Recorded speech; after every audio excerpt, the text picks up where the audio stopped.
Nice off of that. 28-18, holding okay.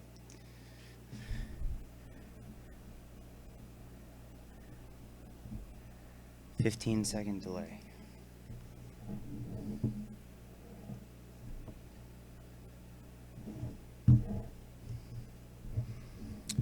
All right, hello friends.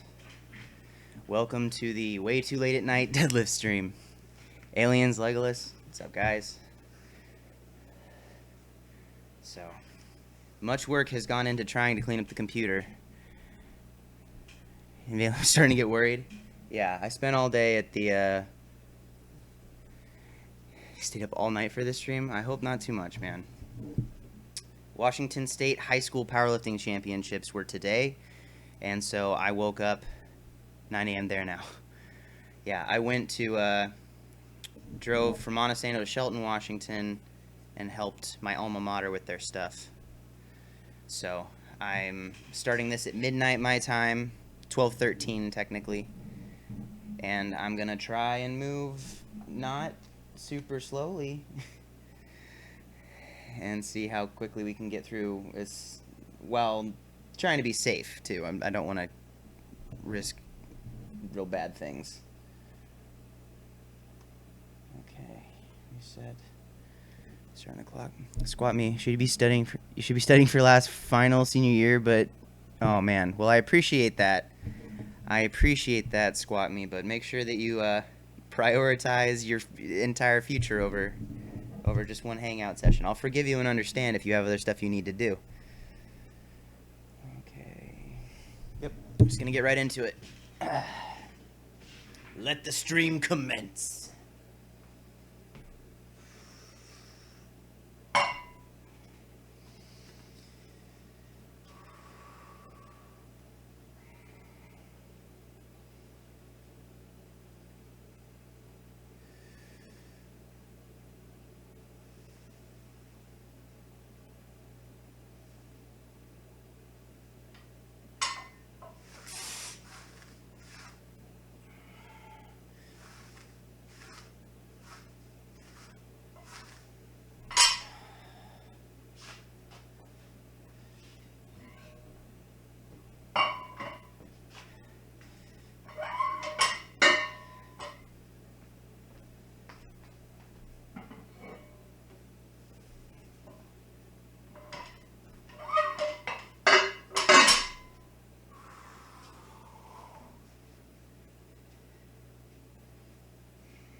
Robert's back.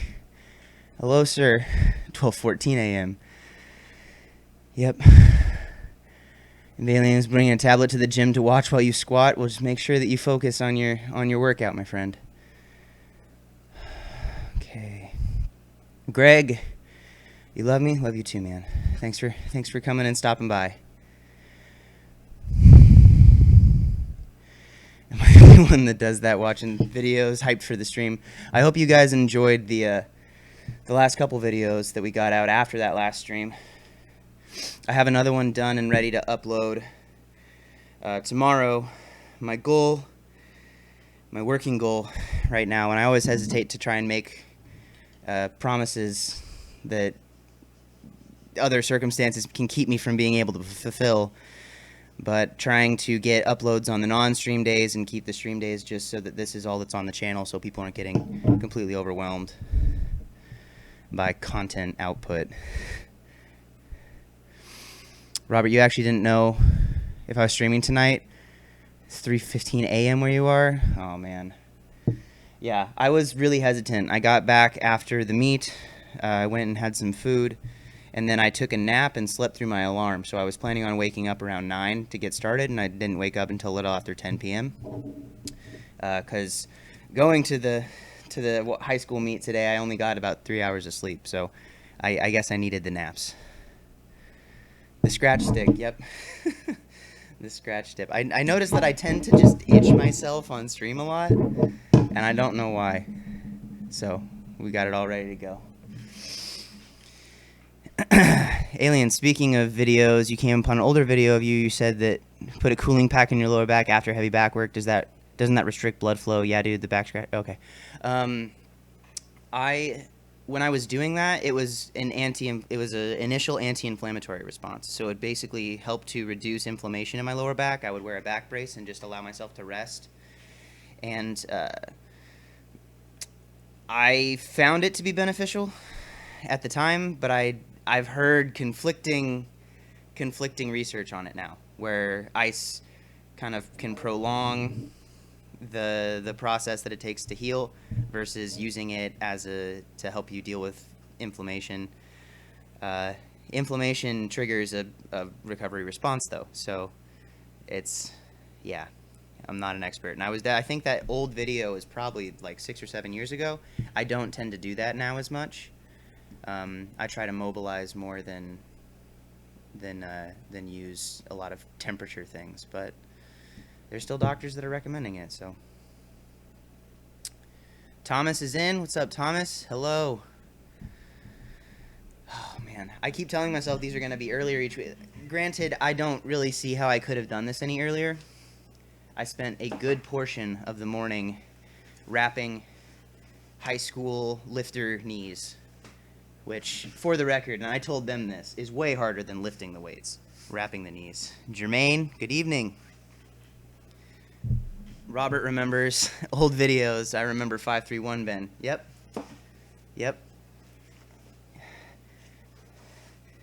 Did you guys like that that programming video that was up a couple days ago? Talking about sort of what we covered in the stream. I had a hard time articulating. I think the next one that I posted was a little bit better. I was more settled, but first he says conventional doesn't count. Yep. Let's see. I think I found out what was causing the stream to crash, by the way. Not to bring up the fingers crossed on having it fixed, but there's so many things running in the background of my computer that I tried to clear because it was just using a whole bunch of CPU usage. So we're gonna work and try to get things figured out. This knee wrapping is harder than lifting. Have you ever tried wrapping multiple lifters' knees for competition? It's rough, man. Then the OBS crashed. Are we sure this guy isn't using styrofoam plates? That would be so much easier, man. It'd be so much easier. But then I'd have to do a lot of editing about the sound and post-production. Doing it live would be tough. I have to fake every single plate pull out. It's just easier just to lift the regular weights. At least I'm not wrapping knees on here. Then it'd be a real issue.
Maximus, who said conventional doesn't count?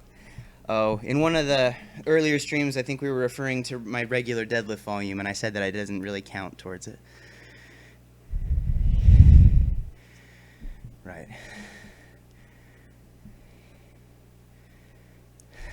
Goodness. Austin, what's my daily caffeine intake? Depends on the day. Usually I try not to get too hyphy with it, because my already messed up sleep schedule gets further messed up. Probably around between 200 milligrams and probably at the high end maybe like 400 or 500 milligrams now. There was a time when I was taking a lot more than that, at least double that, and I tend to try to avoid that now. Desktop strippers drain the CPU. At least we know it wasn't the goblin crashing the stream. It could have been. No, what's it called? I would go into my task management, and there's this whole page of things that are going on with the computer. And one of them just has 100% memory usage, and I don't know what to do. So I went through and I disabled a whole lot of things. So if we get infected by a bunch of malware because I turned everything off on my computer to try and slow and keep it so the latency was okay, then we'll find out. Eric and Henny felt him say it in their sleep and cursed him. Goodness. Yeah, Big Lenny, I think Big Lenny would probably be in bed by now, right? He usually needs his naps. How do we know the goblin isn't oppressed? Remember the house goblins in Harry Potter? You just need the sock. Those are house elves, man. Get it right. Goblins don't need socks. Cam, I'm 27, going on 28 in October.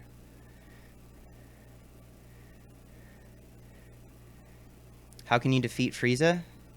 You just have to let him use his own power. You have to convince him to use his own power to defeat himself. You just gotta outsmart him.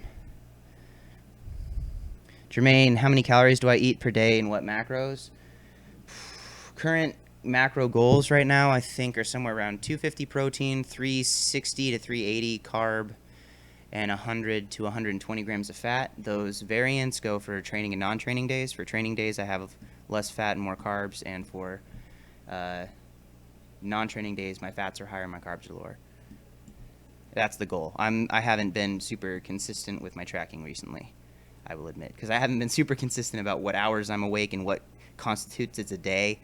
You know, I'm gonna finish this workout at like 2 or 3 in the morning. Is that gonna be like still yesterday, or is that tomorrow? Where are those macros going? All macros matter. CB, how are things where I am?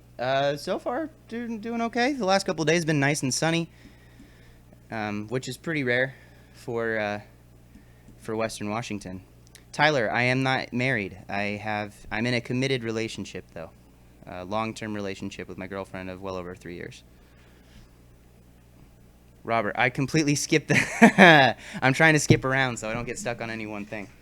I completely skipped the hook. It's a conspiracy. Cam, how long have I been competing?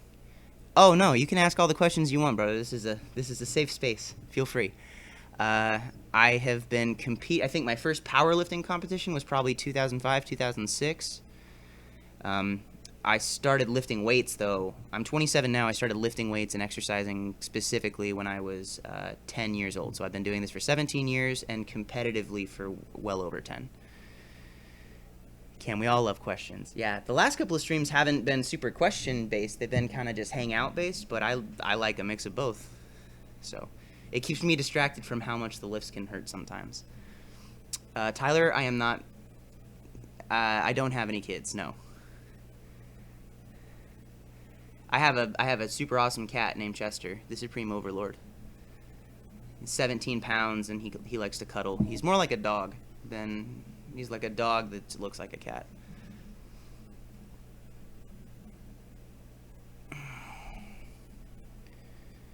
Invading this, how often, as someone in the LDR, how big is the distance? How often do you meet?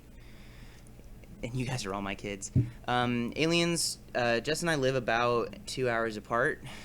And so when we were both going to school at Central Washington University, we saw each other often. We were both at school. And then she moved to like the Kent area. Eventually I'm going to be heading that direction. So I am here now for like maybe 6 months or something. Marcus, I can't show my cat now because he's locked up in my room so he doesn't whine at the door. But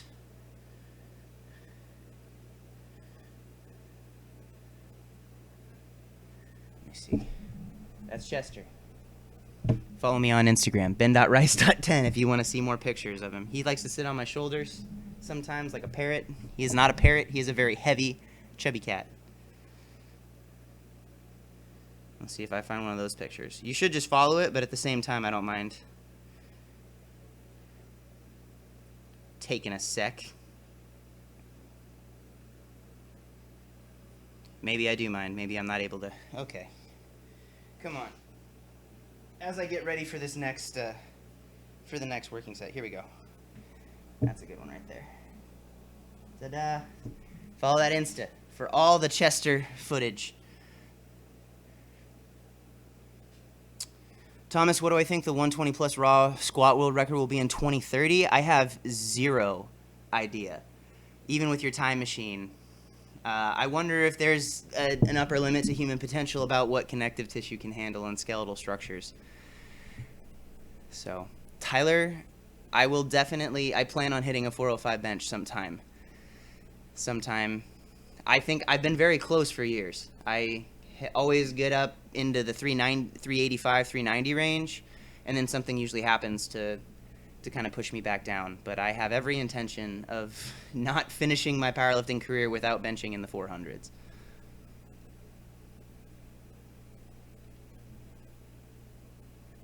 Two hours, that's not a long-distance relationship. Man, my girlfriend lives in New York, and I live in Europe. We only see each other a few times a year. That's rough, man. It comes down to choices. It comes down to priority. And I was in relationships before that were also long distance in a time where you just kind of have to see what can you see yourself getting through the period of time. Do you see the time apart ending, right? Is it going to be long distance for the rest of your life? And then is that worth it to you with the choices that you're making? Is that going to be the best thing for both of you? So, Jeffrey, any tips for speed off the floor for sumo deadlifts? Yes, pause deadlifts in your training because it teaches you not to worry so much about the speed off the floor, but about the positioning and learning to accelerate after starting in a controlled position that may not be as fast, and that will allow you to pull the weight faster. You have to, if you want to work on your positions, you should start with slower tempos. That way you can increase the rate of once you get better at doing something slowly, you can start to increase how quickly you try to do the thing. Who is that? I think I saw.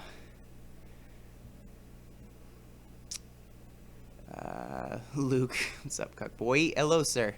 What are you still doing up? It's late for you over there. Cam, best lifts in comp. Currently in the USAPL, my best at let me see. Yeah, I'm just going to give you my USAPL numbers because my other ones don't count for the federation that I'm in. 650 squat, 380 bench, soon to be very improved, and a 750 pull. And if I tell you the other ones, it'll sound like I'm just padding my numbers because I've done more in other situations, but those are the ones that count, and those are the ones I need to beat the next meet I do. Marcus, you love fat cats. I do too, man. They're the best. Aliens is making his goal to bench 405 before Ben does. Well, I will race you to it, sir. If it can help us both get better, it's worth it for me. Oh no, I missed your question, Robert. I didn't skip it. What was your TSM question?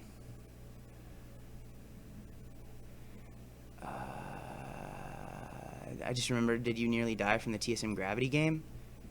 Gravity game. I didn't watch the gravity game. Luke's about to head to bed. Well, and you just got off work. Well, thank you for stopping by, man. You want to see the love of your life? Well, I'll tell her you're looking for.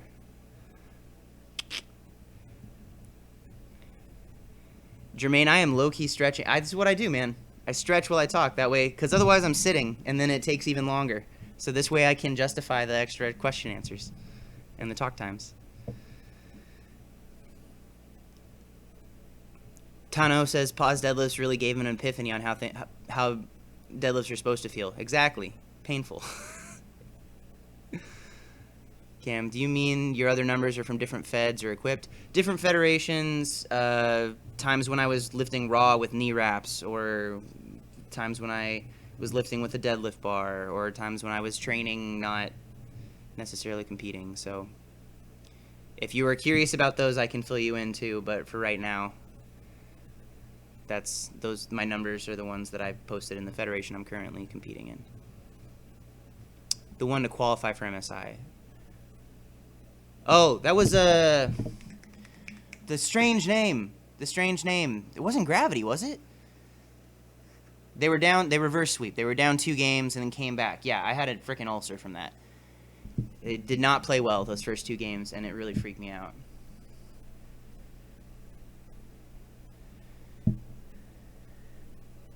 Pause says, your life hip dominant or quad dominant for raw powerlifting squat? Are you asking what's better? Depends on you and your build, and I would say if you have stronger hip, I would say the hips probably have more musculature that you can utilize, but you want to use everything if you can.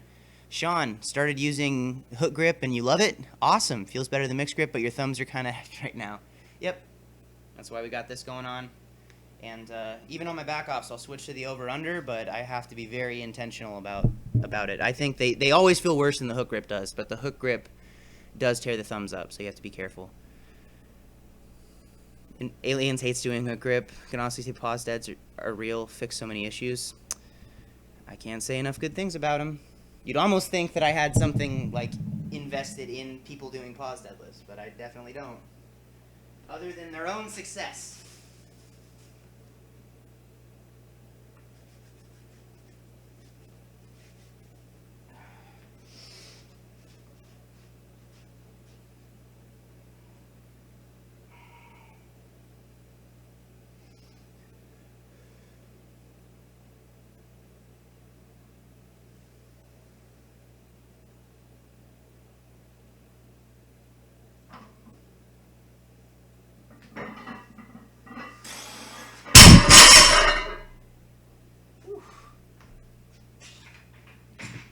Chair. I don't need to start that yet.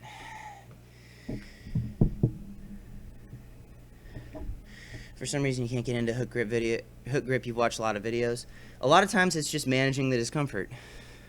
Because if you're waiting for it to feel good, it's just not going to. Just like squatting a max never really feels good, you just get better at handling it. Jermaine, do you know how to power clean, full clean, and how heavy do you think you could go? I have the world's ugliest 315, basically hip to spinal, standing upright, gross clean. In the past, I've been able to successfully power like a full clean with like 275, but I always end up hurting myself when I put a whole bunch of time in it. And just realized that I need someone who's able to fix some really, really bad habits. So, Gigabyte Marines, that's it. That's it, Robert. That League of Legends series, I did not enjoy the feelings that I had for the first half of that series. I was very nervous. Middle name is not Timothy. Maximus Gains. I did dabble in Olympic lifting. I was not very good at it. I didn't have a whole lot of... I was able to figure out a lot of things through powerlifting, through messing things up, but I think that one of the biggest keys for Olympic lifting is having someone in person to coach you. I think that's almost necessary for most people, and I didn't have that when I was messing around with it. Quincy, what's a good programming practice to break through bench plateaus? Increase the amount of hypertrophy that your upper body has.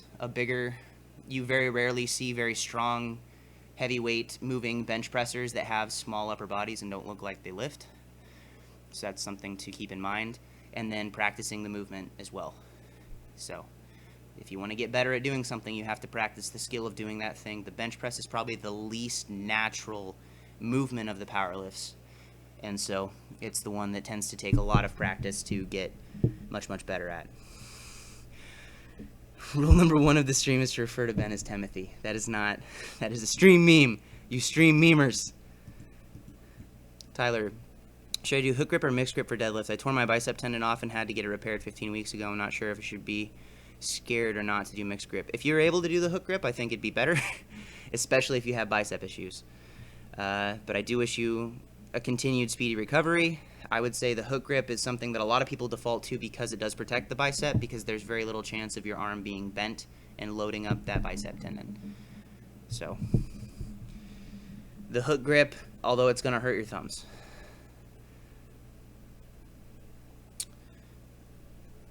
Then why aren't you getting thicker to get that big bench bra? Because I am lazy and don't do enough stuff. Don't do enough hypertrophy work. Because I wait until midnight to start my workouts. Because I'm gone all day trying to help people. They did well, by the way. The Montesano boys high school powerlifting team used to have, I think when I was in it, we had like 40 plus lifters, and so they went and took 4th place at state this year with seven guys and 1 girl. I was very proud of them. I helped just for a couple weeks, so I can't take any credit for it, but I was very, very happy with them. Ben needs an arm day. Every day's arms day. Tyler, I must say I've been a longtime fan. I appreciate that you do for the sport, both in terms of strength and advice. Thank you. Well, thank you. I appreciate that support a lot. 8-hour arm workout. In before, guys. What arms? You mean upper body, calves? Exactly. These would be more like the hamstrings, and these are your triceps are just the quads of the arm. Quincy, how to know if your build is more adapted for conventional or sumo? Practice both, get really good at both, and see which one you can lift more weight with. A lot of times people want to try and get to the answer quickly without it's sort of like studying for a test, right? If you want the answers, you have to put in a little bit of work to figure it out for you. Because there are a lot of lifters who are built for conventional that when they get really good at sumo, their sumo is much better. The rules of what tends to be the best are not always followed with the deadlift.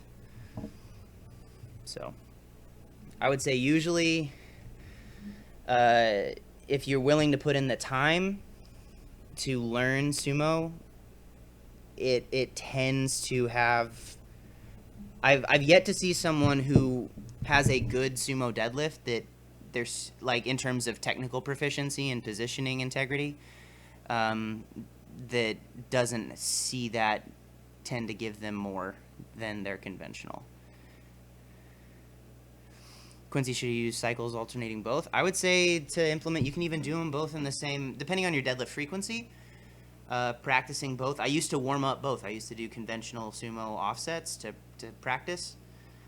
Currently, my first deadlift workout of the week is conventionals, and then my second deadlift workout of the week, this one, is sumo lifting.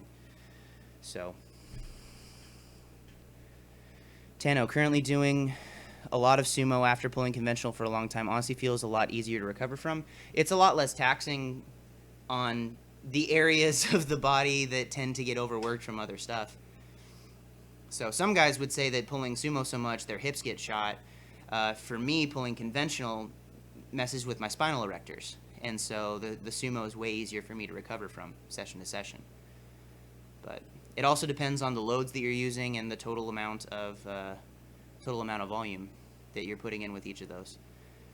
And then technical proficiency is everything, right? With the competition lifts, you want to be as efficient as possible to move as much weight with the least amount of work, but then you also want to get stronger, so you have to get enough work in. It's a vicious cycle.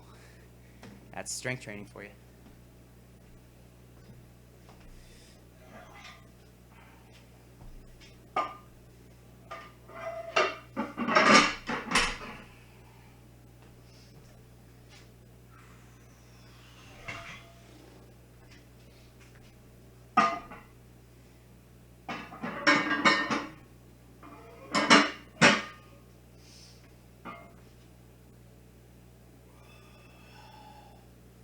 Move the microphone out of the center of the frame a little bit. See if that's...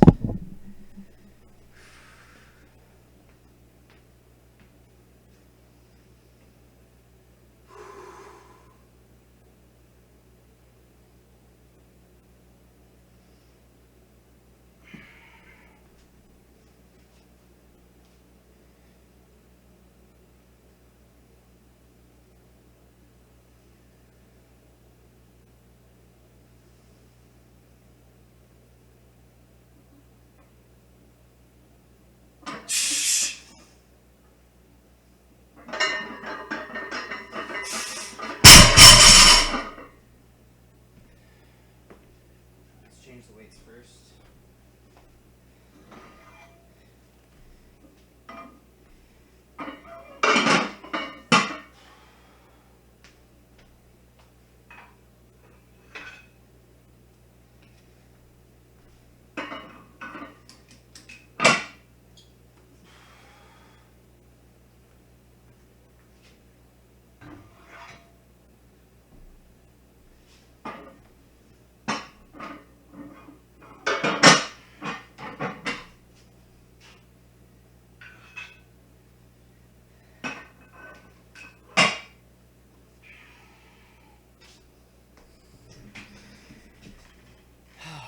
I'm going to be asking a lot of myself this session, I can tell already.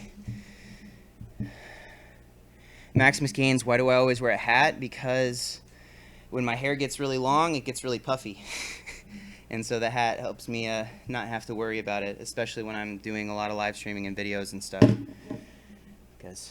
And I just need a haircut. That's honestly it. Okay. Where are we at? Valiance, you bet 15 out of these 31 viewers are just here for that glute pump. We're going to see how that goes. It's going to be, honestly, a lumbar pump right now. My back's a little bit torched from being on my feet all day. So I think coming back and taking a nap was the right thing to do. Otherwise, I would not have any of the awakes that I needed. But we will see. We will see.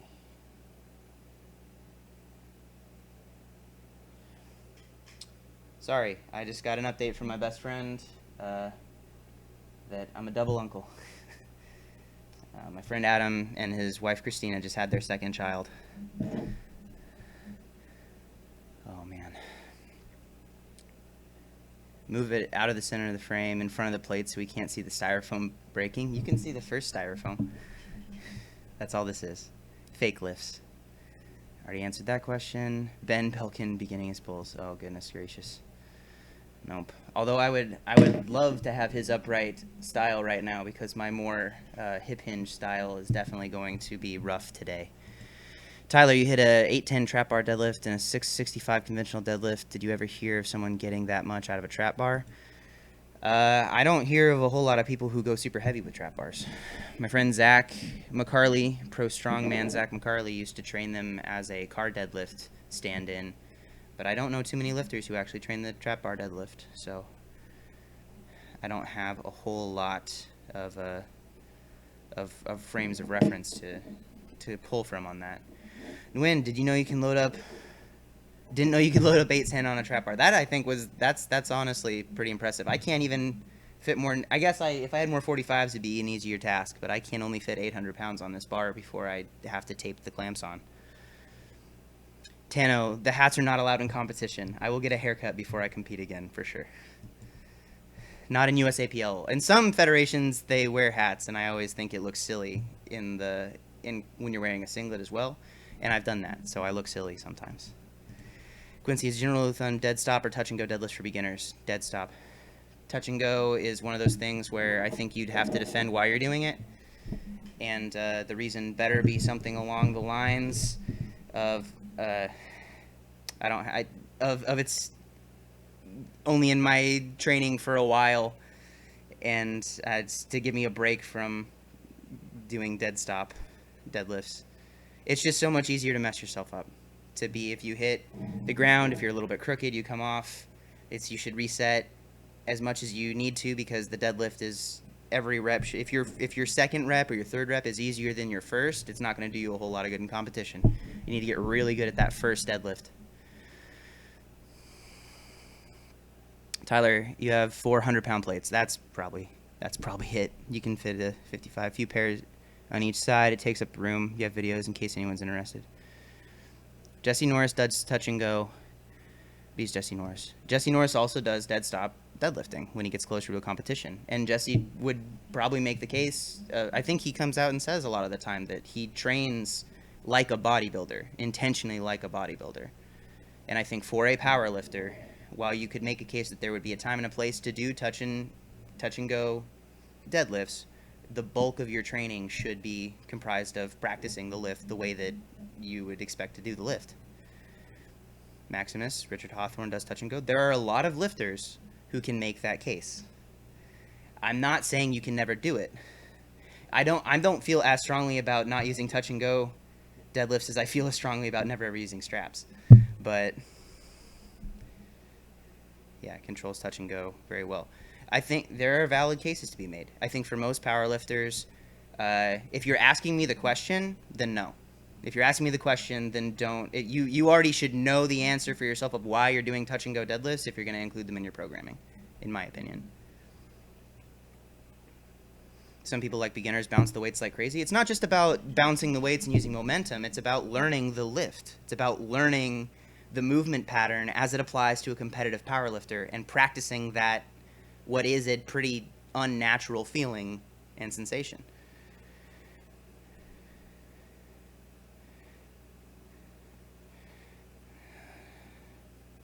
Workout routine. Talk to stream times 5. Oh, man. You're killing me, Smalls. Killing me. Tyler, when you type Jesse Norris into Google, it doesn't say, do you mean Jesse Norris? It says run while you still have a chance. No, Jesse is an absolute beast freak. Chuck Norris' son. Peter, how would you go about switching from conventional to sumo deadlift? I apologize if I already answered. I just joined. Well, welcome to the stream. Thanks for hanging out. It depends vastly on how many opportunities to practice you have in the week. I would say if you have multiple frequency, if you have multiple days where you deadlift, to split your frequency or split your volume in half to start and continue to like slowly bring in the other movement so that you're not just jumping and getting all that stuff, or wait until you have a reset period where you can start fresh and you don't have any other expectations where you have to figure out if it's the best thing for you at the time. Because a lot of times what happens is when someone's getting ready for a meet, you tend to start trying to work on something new, but then you get close enough to the meet where you have to default to wherever you feel strongest, because you should always compete with what your strongest technique is in the meet, as long as it's legal. And so if you have a long enough period in between meets or performance expectations, then it gives you a chance to really work on the movement. And in that case, if you have the time, then fully commit to trying to learn it as well as you can and finding out if it works for you. And be open to the possibility that you get to the end of that road and you find out that it maybe isn't the best for you. But if you're not willing to risk learning that it wasn't the right thing, then you're never going to know. Same thing with when I switched to hook grip. It took me so long to commit to doing it to find out if it would be feasible that I potentially could have done it a lot sooner. When I don't know about you all, but touch and goes has no effects on my dead stop and comp, like positive or negative. The biggest argument I would see we always tend to find one subject where I'm kind of like just slightly to one side of center on it, and we make it into a thing where I'm not trying to be fatalistic and say that there's only one way to do everything. I make generalizations to try and help discuss a point.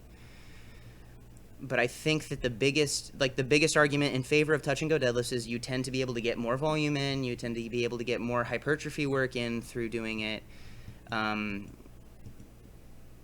That seems to be the argument I see most people saying, where they're getting more overall work and so that's beneficial to their strength. And I think that is valid. I think it is also valid to work on your technique as it applies to the deadlift. It's not so much of, I don't see it having a negative effect, as I think that you would potentially have more benefit from practicing the movement the way you'd want to practice it in general. It helped you get more used to doing volume deadlifts. It makes it easier, so if it helps your ego and gives you the confidence to go calm later on, I mean, I'm not going to tell you you're wrong. Sumo pullers, wide stance on a deadlift bar, touch and go are one of the most obnoxious things I've ever seen. Well, that was kind of offensive.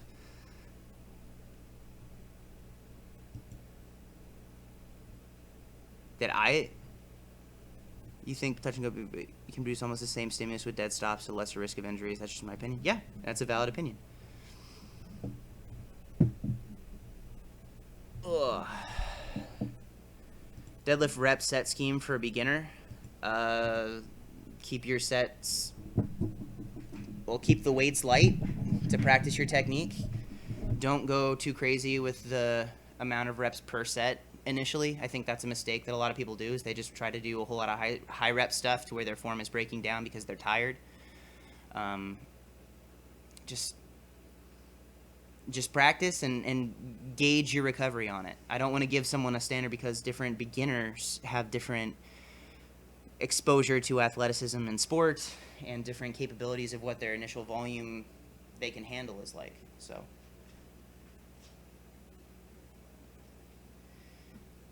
it's tough. I try to use generalizations, but at the same time, a lot of questions don't really fall into categories of where they're easily answered with generalizations.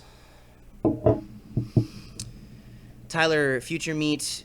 Next future meet is going to be USAPL Raw Nationals in Orlando in October, and that's the only one I have on deck in my mind right now, but we may take something in between now and then as kind of a warm-up where we're not really going to even peak, or we're just trying to train through a meet and just get a little bit more practice on the platform. Maximus, I get sick glute pump from touch and go deadlifts. I guess it comes from controlling the weight. That I could see that. I could see getting a benefit from having more controlled of descent. Most people only train one half of the deadlift, myself included, because you tend to load the spine a lot on the way down, so you have to be careful either way. All right.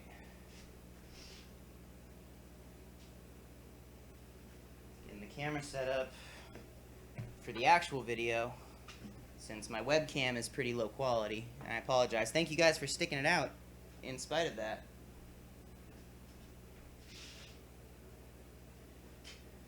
All right, 605 on the bar, last warm-up set here.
Watch the playback a little bit.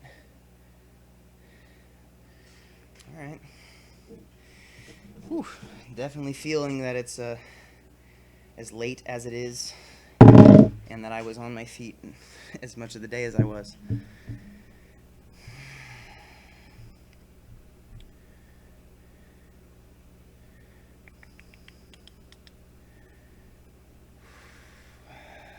Go Canes 44. 22 weeks until nationals. How do you organize your training so far out to peak at the exactly right time? The answer for me is to work backwards. Figure out how long it takes you to peak, and then work your way back in terms of what your expectations are and what your training goals and objectives can be. And then you have a general idea of what you want to go with. I also have coaches who are managing my own programming for me, but when I'm programming for my athletes, that's the way I tend to go about it, figuring out where they need to get and then where they should start to get them there in terms of being ready for the competition.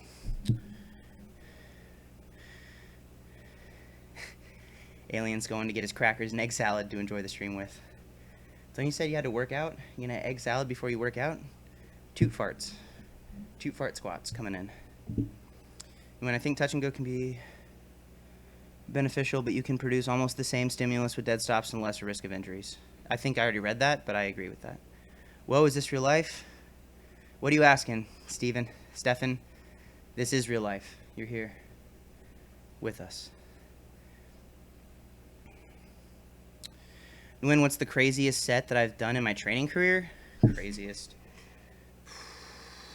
Probably the dumbest thing I ever did was a drop set of deadlifts from 605 for as many, like AMRAP, and then had people strip a plate off. Went 605, 495, 405, 315, 225, down to 135, and I was about to pass out. I think my goal was to hit I think I hit 6 reps on the first set, and then I tried to do at least 6. I tried to match that on every load drop.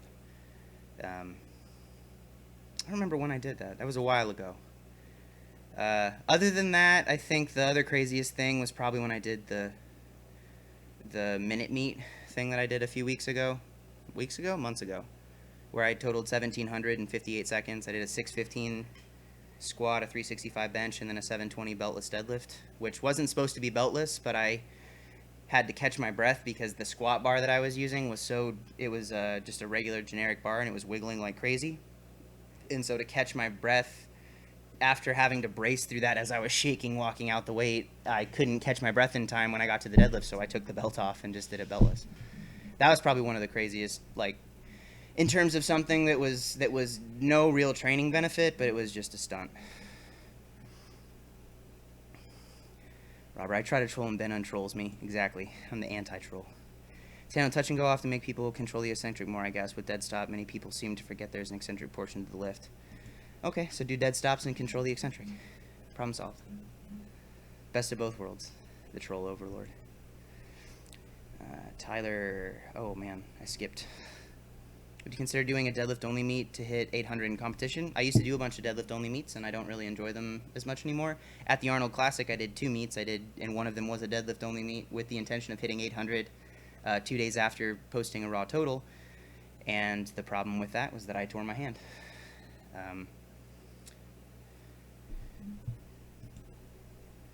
You gotta upgrade his thumbs first, Tyler? I mean, it was on a deadlift bar and it was in here, but I did do an 800-pound deadlift with the hook grip. Just saying. So, the difference between 600 pounds on your thumbs and 800 pounds on your thumbs, as someone who has done both of them, is very minimal because it hurts the same. It's just everything else. It's just on there longer. It takes longer to recover afterwards. What shoes do you use on deadlift, and do you find that shoes... Go Canes. What shoes do you use on deadlift, and do you find that shoes loose or tight makes a difference? I like my shoes to be tight on deadlift. I use the Sabo deadlift shoes for my sumos, and then my friend and one of my lifters, Marty, gave me those Manny Pacquiao Nike shoes that I've been wearing for my conventionals, just for the swag, because I don't care what's on my feet for those, because the weight's so light, because I'm bad at conventional. G Quan, would you recommend straps to someone that has a weak grip until their grip strength improves? I would not. My friend Izzy would. I would say if your grip is weak, not using straps is not going to make it stronger any faster.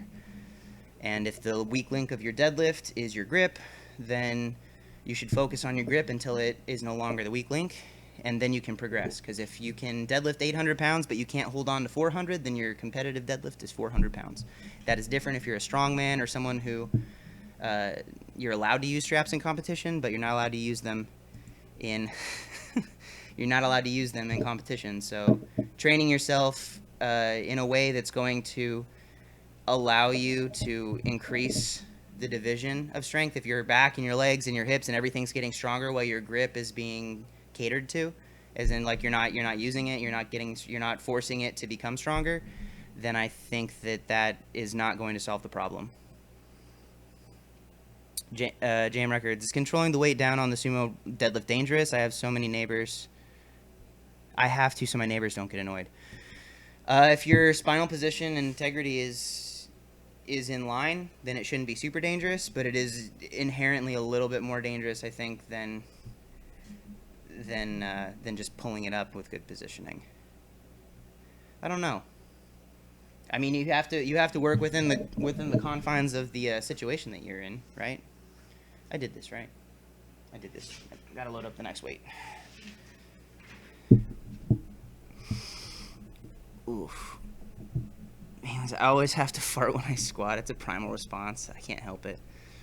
Well, these are the burdens that we must bear. Goodness gracious, you guys are all the fun talks today. Do you know of any resources that can help with preserving increasing strength while training for half marathons or full marathons? Oh, complete human performance. What's his name? Help me out, guys. Alex Viada. Alex Viada Vaida. Check out his company. He's a ultramarathon runner who also competes in powerlifting. And probably is the most successful crossover athlete I've seen in terms of someone who can train both. The biggest key for those kind of things is recognizing that you have opposing goals, and so you have to segment the time. You can't do both in the same. You can't train for both as at the best of your ability at the same time. You have to properly organize things, and it asks a lot of you in terms of how you plan things out. You have to be way more conscious of recovery and what kind of energy systems you're working in and managing fatigue in those situations. When Jamin's actually good for hypertrophy bra, then them hamstring and glute gains from controlled eccentric. Dude, my hamstrings and glutes have been burning so much after doing them. Feels good. David, do you ever use bands in your training? I do not bench with bands. I have in the past. I found some use for them, but largely I have found more benefit from using straight weight and manipulating rep tempo on my own without having something resistance. Oh my gosh. Can you tell it's 1 a.m? Accommodating resistance.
If I move you guys back a little bit better.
Tried to pause a little bit earlier off the ground and then a little bit below the knee again.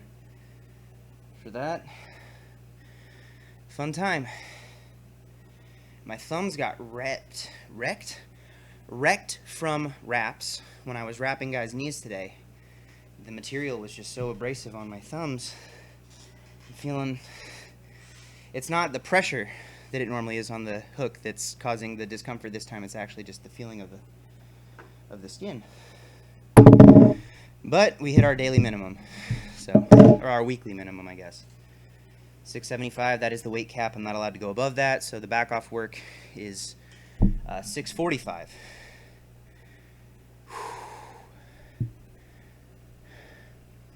Do my hand.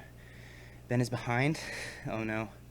I'm definitely behind, and you guys are also on a 15-second delay to try to help with the latency issues. So.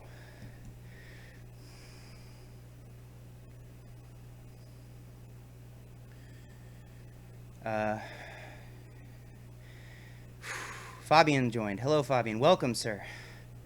Welcome back. Peter says, even though you pull with rounded back, both conventional and sumo, I have slow starts and no problems locking out at all. Would you recommend me some exercises or cues to be faster off the floor? Smooth, fast. Always smooth, fast. Start smooth and maintain your positions, whatever they are. And then once you've cleared the floor, just try to put speed on the bar every single inch of it. And it's something where people think they're doing it, but imagine someone standing there in front of you after you've cleared the deck going, you know, smooth, smooth, smooth, fast, fast, fast, fast, fast, fast, fast, and then just trying to put speed on the bar every single inch. Because so many guys, once they know they have the weight, they just kind of nonchalantly just keep lifting it, but you should try to accelerate after you've already cleared the floor. Tyler Eager, pizza or Chinese? I don't eat pizza anymore. Haven't since 6th grade, and I don't like Chinese food. My girlfriend, it's her favorite, and it's always a struggle because anytime that we go have Chinese, she knows that I'm doing it just because she likes it, and she knows that I'm not enjoying it. Scully, do you recommend investing in deadlifting, weightlifting shoes? Depends. Depends. I would say if you can get by with a regular flat-soled shoe for the deadlift for the time being, and then find out if it ends up being worth the investment to you down the road. I wouldn't start out. Who used to say it? Someone always used to say never have a $2 squat with $400 shoes or something. Like, you don't need all those things yet. The only thing you're going to lock out with a rounded back is your disc. You know, be careful, guys. Friendly times. Friendly times.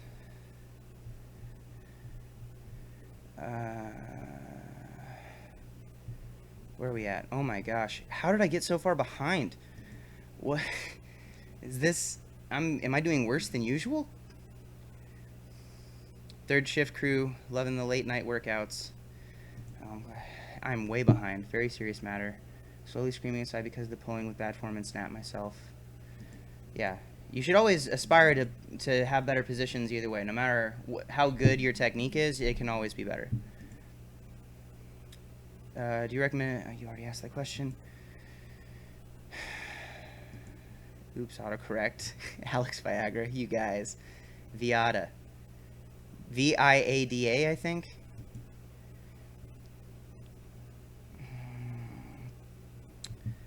Fabian, hey Ben, what's your opinion on hand, wrist, and elbow positioning during low bar squats? I notice you kind of open your hands a little going down. Yeah, I don't want to do that. And this help you pull your elbows under the bar. I think that happens because my elbow or my shoulder mobility has been lacking lately. I want to try and keep them solid because if my hand is opening, that means that the bar they're shifting either in my torso angle or in the bar movement, the bar placement, and I don't like that, and it definitely loads my elbows more. So I shouldn't be doing that, and if I am, I try to correct it. You hate driving that long. I'm wondering if marathon runners have great endurance on beds. Aliens with the $2 or the €2 anti-fatigue upgrade unlocked. Thank you for the super chat donation, my friend. First donation, PogChamp, you guys. Tanner, how much was on the bar? What is it? 675. 660 is 300 kilo. another 7 on that, 307, something like that. They do just take forever to finish. The counterparts probably give out first. Friction burns. I ran. Oh my goodness. You guys are on marathon running. Seeing an article, woman doing the first 3 hours and everyone went nuts. I walked 22 kilometers yesterday because it's the Pokemon Go grass event and I need to catch enough Bulbasaur and Chikorita. Don't judge my nerdiness. Actually judge my nerdiness. Come at me. Wearing green for all those grass types. When do I recommend investing in a deadlift or weightlifting shoe?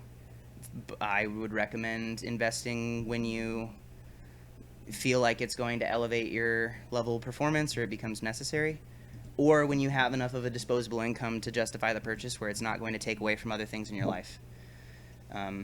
For me, this is a huge part of what I do in my day-to-day, so it makes sense to try and give myself the best opportunity as possible to perform at my highest level, and that goes down to the kinds of shoes I wear, the sleeves you put on your knees, the belt that you have wrapping your wrists, and longevity. If you're not in a place where that is your primary concern, which is totally okay, then you can afford to invest less financially into your powerlifting. And I'm sorry that I'm behind, guys. I'm trying to catch up, but I'm also trying to work out. There's a lot going on in the chat, that's why. Do you incorporate singles throughout your entire training cycle? This time we're going up to like weekly, very, very sub-maximal singles. Goodness gracious. He's so far behind. I said that like 10 minutes ago. Let's calm down. I don't like Chinese food. You don't like Chinese food. I'm offended. You can be offended at that. You have every right to be offended at my... It says nothing about the Asian culture. That style of food, Americanized Chinese food, is not my cuisine of choice. Get out of here. Box Ross, you hope all is well? Well, I hope all is well with you. Well, that sounded racist. And we knew what you meant. You said it's 1 a.m. there. It's 1:15 here now. And that's when I'm getting to this question. I live in the Pacific Northwest, Washington State, USA. Aliens heading out, going to the gym, have a good stream, have a good workout, sir. Don't toot too much on your squats. See you around, mate. Ew.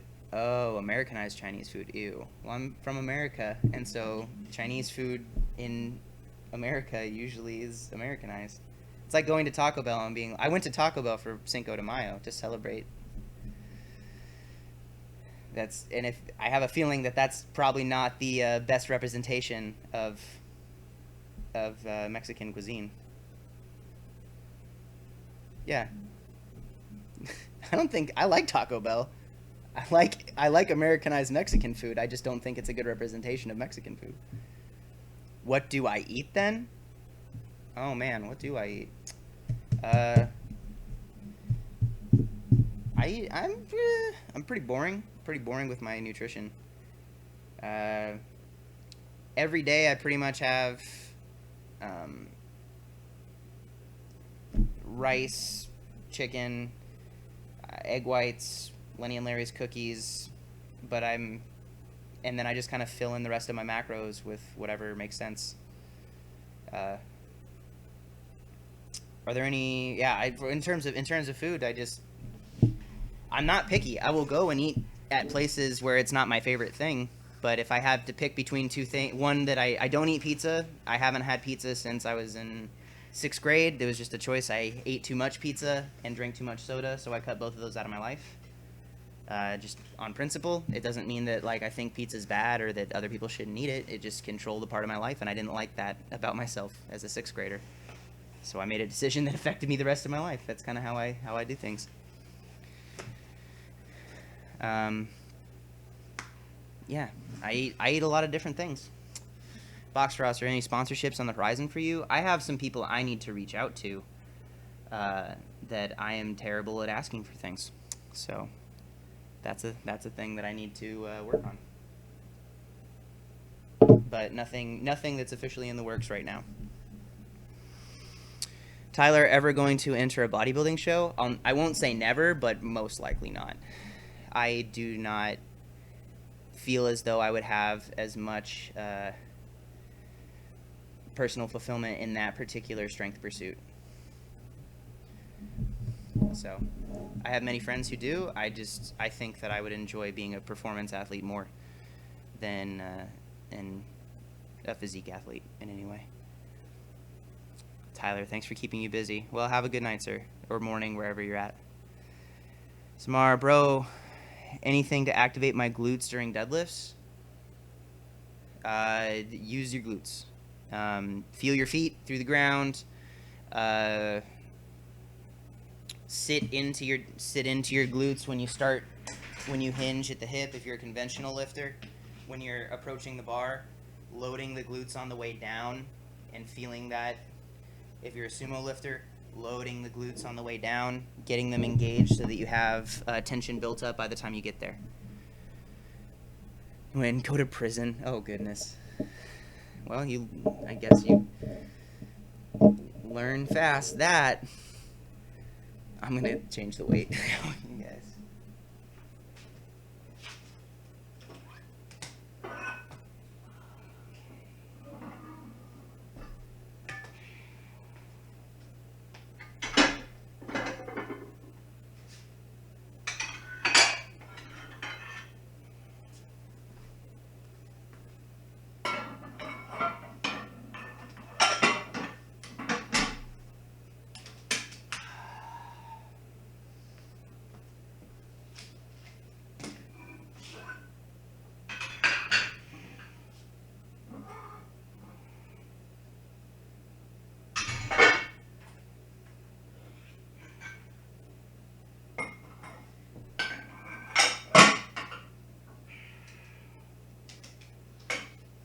Hot in here.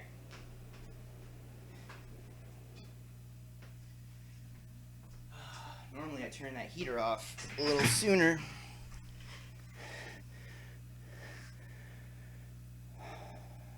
Did I avoid your question, Robert? What was your question? Do I have a rice cooker? I don't, but my previous roommates tended to. I am very lazy, and I get the microwavable packets for the Uncle Ben's, usually jasmine rice, just because all I have to do is put it in the microwave for 90 seconds.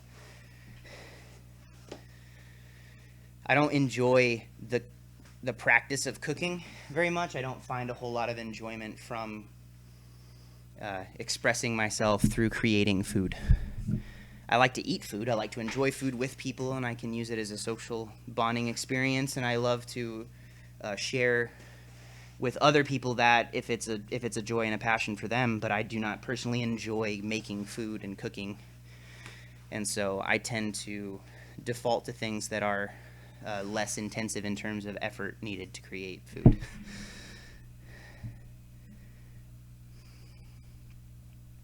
We need to live together. I'd make you so much tasty good food. Well, I think we're on opposite sides of the globe. We're worlds apart.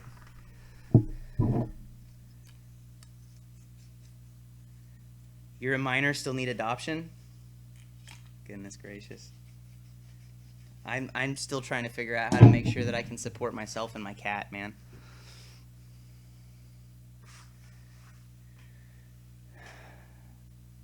Robert and Ben with me as their child. We would be a very strong little abnormal family. Favorite TV series? Ooh. I don't really watch a whole lot of TV now. It's not that I'm opposed to it. I just in terms of time in the day. In the past, I really enjoyed Psych. That was a show that I've watched start to finish. Criminal Minds was a show that I really liked. I have seen a fair amount of shows. I'm probably far behind on things that people would say you need to watch this series or you need to do this kind of thing, but I'm not opposed to them. I just don't have as much time to finish up. If Lenny was here, he'd be upset that I still haven't had a chance to watch Interstellar yet. So that's still on the list. You live in Canada, Robert. Yeah, that's like the other side of the globe, the cold side.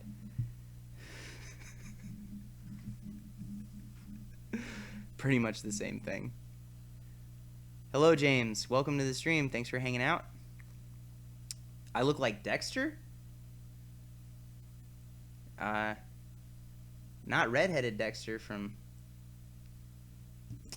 I haven't got that before. Ever watched Entourage or Suits? I have not. Does less frequent deadlifting was more beneficial for you in terms of strength? I found that 2 times a week is generally what I seem to have the best result from, because of the amount of volume it takes for me to continue working on my deadlift. So mean to you? The Interstellar stream is I don't know if I'm going to be able to stream that. Copyright, fam. Win says I murder them weights on a daily basis. Oh, it's semi-daily, every other day. A bi-daily basis. Oh. That top set was the easy part. These back-offs always get me.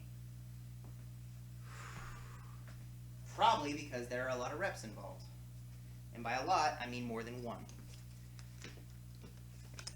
Little 4x4 at this weight. We got 645 on the bar, 15 pounds up from last week. Last week felt relatively good afterwards. I don't think I feel as good as I did last week. We will find out.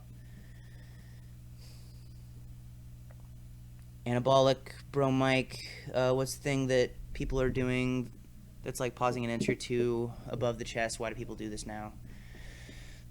Spoto press to work on not losing your tension at the bottom of a bench press. For myself and a lot of other lifters, we get to the bottom and tend to let the weight sink into us and lose some of that tension in your lats and through your shoulders, and it puts a lot of stress on the shoulder, where stopping it just above the chest forces you to stay tight, and it actually ends up being a little bit harder if you're pausing there and controlling it and then trying to accelerate off of that spot. So yeah, that's called the Spoto press, because it was pioneered by Eric Spoto, who was the best, for a time, was the best raw bench presser in the world with a 722-pound raw bench press.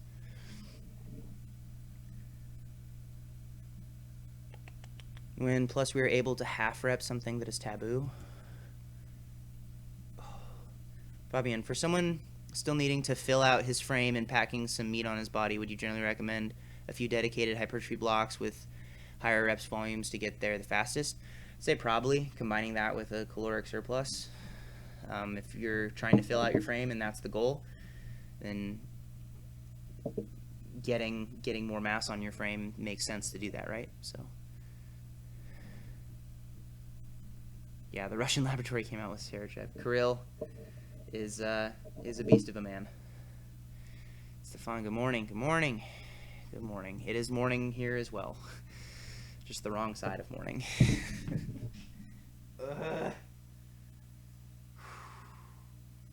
Now I'm stalling because I'm just not looking forward to these.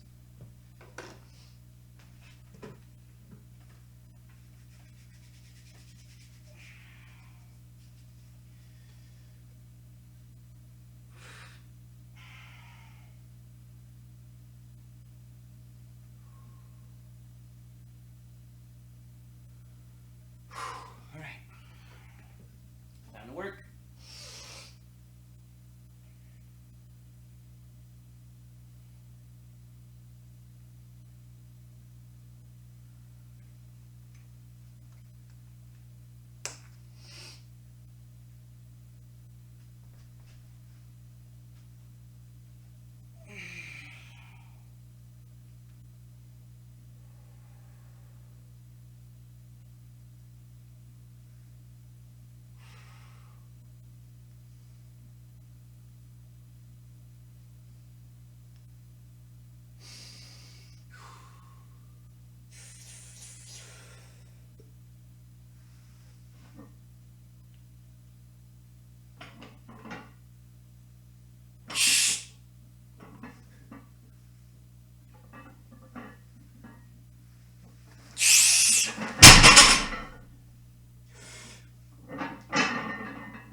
That was rough. That was so rough. I did not realize how much my hands got torn up today. Goodness gracious. Ooh.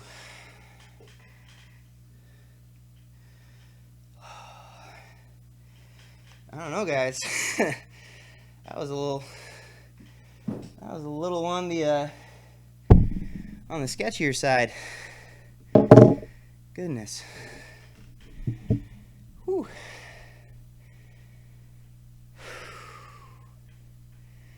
What was I doing? It is definitely very late to be lifting. Nope. Don't even say it, Fabian. I'll lighten the weight before I do that. Before I succumb to the S word.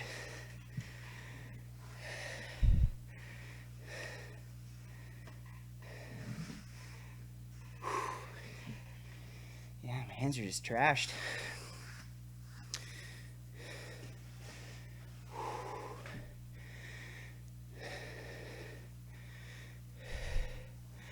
George Lehman disapproves by lowering the weight.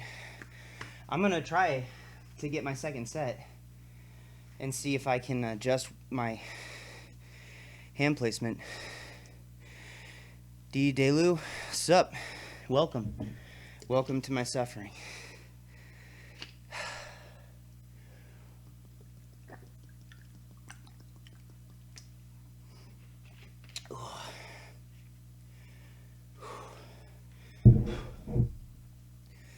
I knew we were going to be asking a lot tonight, but that was real rough for a first back-off set.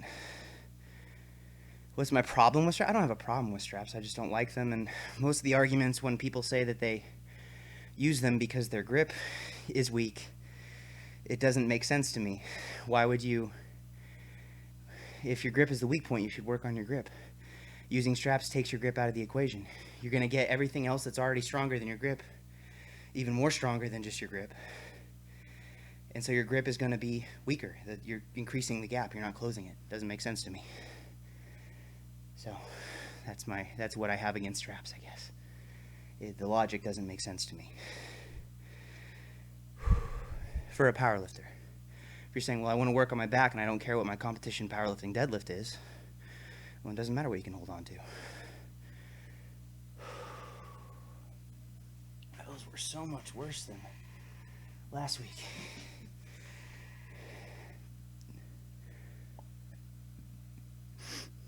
Sean, I would say that that's one of those arguments that someone could make.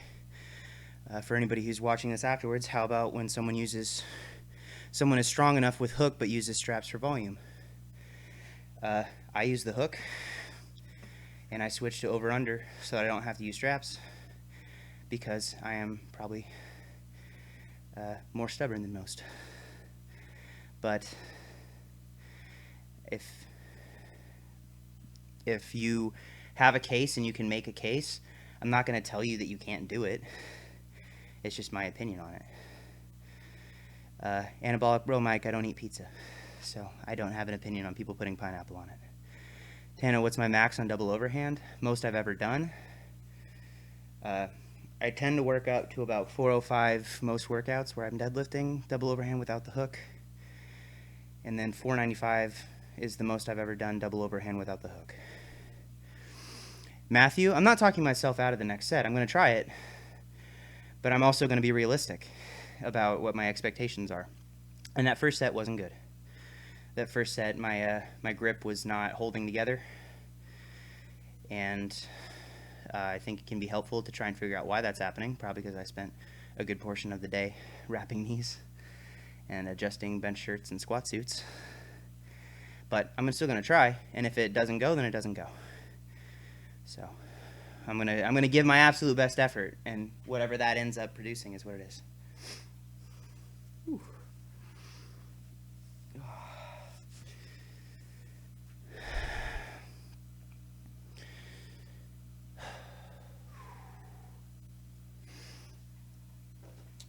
But the thing isn't about the next grip, Matthew, or about the next set. The thing is about that was one of 4 sets. So Next one is the only other one I have to do pause work on, and then I can just rep them out. But yeah, just based off of how things are going, it might be a little bit of a tougher day. I'm going to use hook for less than 5 reps and straps for volume because I personally think it's more specific to my comp deadlift. Do the same hand positioning, allow me to tense my lats equally and not twisting with mixed. Yeah, I straight up admit that an over-under grip feels worse and less consistent, but every time that I switch to the hook for a top set, it just instantly feels better, and I don't feel the negative effects of doing a fair amount of my back off volume work with the underhand, because then when I switch over and it feels better every single time, I prefer that to something that's maybe more repeatable, but doesn't allow me to get as much grip work in. Tano, ever had the problem bleeding into your thumb fingernail with hook grip? Seems to be happening rather often to me. I wonder if maybe you're holding it a little bit too shallow in the thumb. I tend to hold it a little bit further in. I get sometimes bleeding around the cuticle. That'll happen sometimes. Usually if it's slipping, usually if my grip is feeling really off and I'm not able to keep it locked into my hand. Oh boy. You guys picked a good stream to come and watch if you wanted to see some pain, because this is gonna be interesting.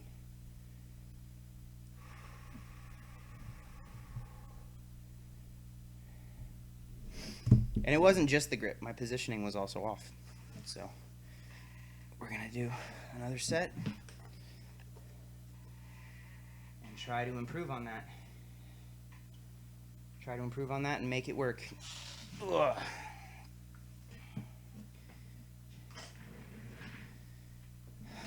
I will make sure I get all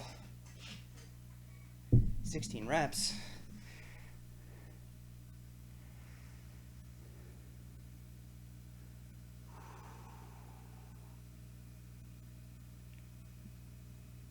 Delu asked how much can I pull double over without the hook. I think I answered it. The best I've ever done is 495 without the hook, double overhand.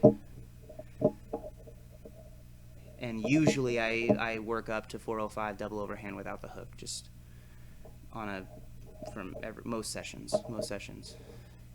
and then slip the hook in on 495.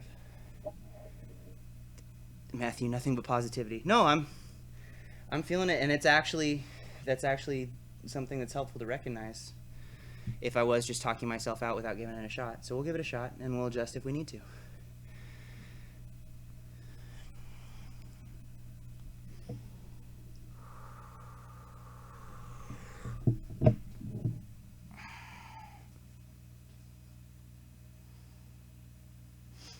I definitely feel the upper back.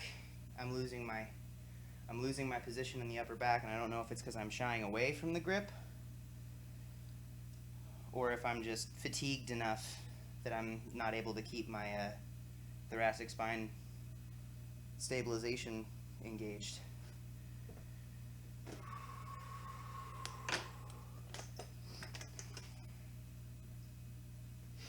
My hands definitely hurt, like the skin is beat up a little bit, which is making me a little hesitant when I'm gripping the bar, so that could be a contributing factor.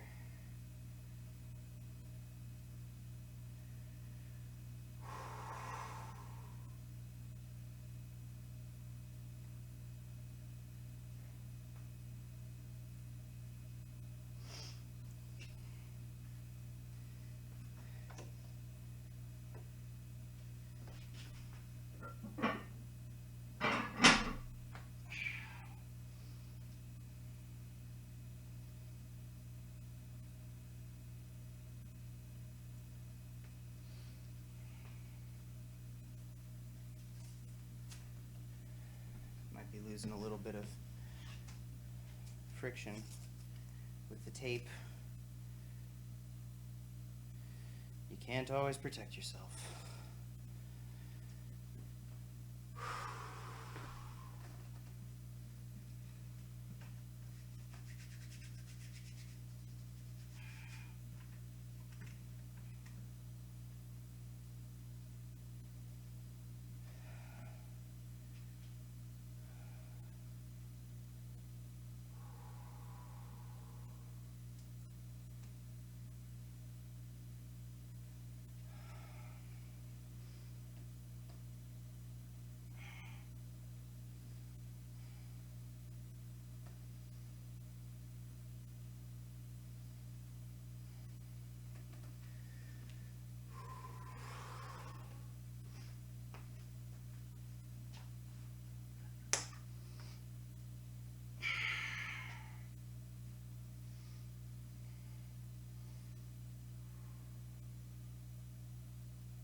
go.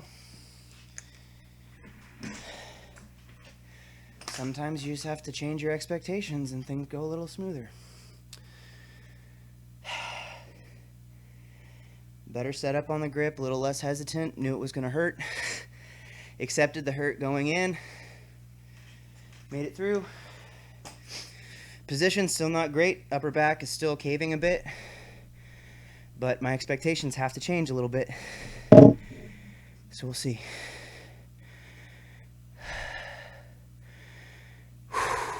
Man. And that's how it goes sometimes. When the first set is hot trash, and you admit it to yourself, anybody who didn't watch my last video, be honest with yourself, give your best.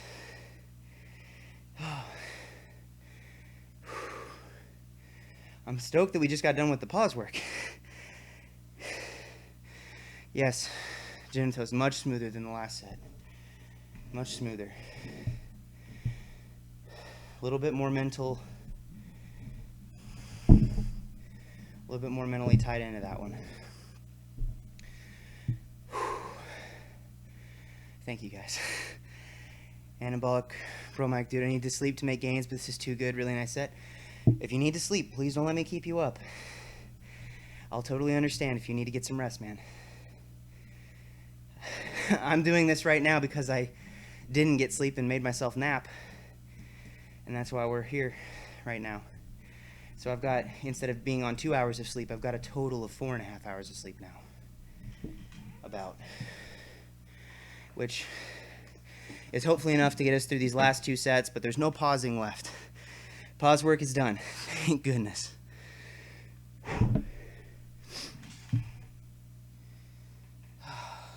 Biscuits and gravy. In lieu of swearing. I'm scared to watch what my normal camera footage of that is because I know it's going to be a little less. The front view, you guys might be able to see my shoulders a little bit forward, but I feel much more collapsed on these than usual. Yeah, here's what it is. I'm working through it.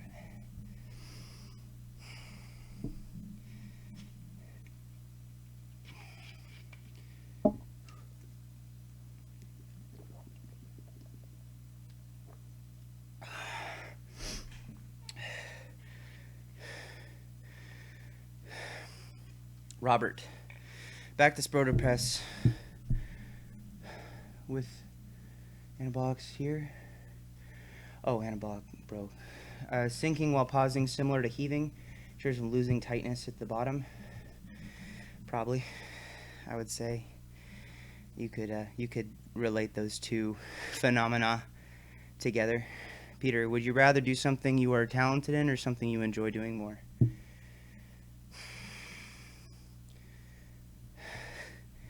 If you don't enjoy doing what you're talented in, then what's the point? Because you should be doing what you're doing for fulfillment. If you're not getting fulfilled through your pursuits, then what's the point? And you can, I mean, it doesn't necessarily mean that every second of the day needs to be filled with joy for what you're doing. That first set of deadlifts, I wasn't enjoying what I'm doing very much. But I enjoy the pursuit of it, and I understand that there's uncomfortable parts of the process that are necessary to continue to grow in your pursuits. So, if anyone's watching your stream on the way to the gym, well, you better, you can listen, don't be looking down if you're trying to drive somewhere, man. Delu on sumo, which is better, 2-step lockout knees than hips, or 1-motion lockout? I'm having trouble with synchronizing my knees and hips, and I don't know if should work on 1 motion. So the way I actually cue it for most people is when you get above the knee, a lot of the times, if the leg is locked, it's easier to fully engage the glute. And so I would say that if you when you get close to the lockout, if you straighten your legs just a little bit earlier, it actually allows you to fire your glutes harder through and lock out more effectively. So I would say for most people, and you can all do this. We're do a little thing right now. If you're sitting, you can stand up and bend your knees slightly and flex your glutes as hard as you can and feel what that feels like. Then stand up, straighten your legs, and then flex your glutes and feel how much more it pushes the pelvis forward because you're able to engage them more. Like instantly. So if I'm ever close to a pull and I can't finish it, I lock my knees. That way I can push the glutes through a little bit more. Quincy, how to get thick in upper body department for some bench gains. Hypertrophy work, basically. Other benching variants that are a little bit less efficient, so that you're recruiting more musculature. Because efficient movement patterns are great for moving the most weight possible with as little work as possible. But if you're trying to get more work in, like for hypertrophy, you want to have extended ranges of motion, you want to have more control in terms of tempos, and you want to get just greater amounts of blood flow to those areas and greater amounts of volume overall, with potentially lighter weights in bumps. Get the bumps. Oh, you're in the passenger seat, aliens, and you're not driving? Good. I love you guys. Bye. Good luck with your workout, man. Fabian, thoughts on feet up benching as a variation? Any scenarios you can see it being helpful, plus your personal experiences? In the past, I found it to be good for my confidence and to isolate my upper body. If any time when I'd get to the point where I was really utilizing my leg drive a little bit incorrectly, it helps you to forget some bad patterns and then come back to them. Because a lot of people work on, it's pretty easy to think in terms of, I'm going to work on improving my habits and work on my good habits and ingraining them. But sometimes you have to allow yourself to forget your bad habits, which could include stepping away from something. If you're stuck in like your technical proficiency in one particular area, stepping away from a movement and lowering your amount of specificity in the movement selection may allow you to forget some bad habits. And I could see that being a useful variation. Or just not using leg drive. So not necessarily feet up, but maybe like feet extended where you're still touching the ground, so your heels kind of keep you centered, but being able to not rely on a tucked arch position.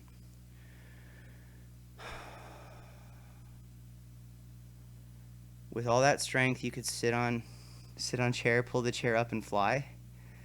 What are you talking about?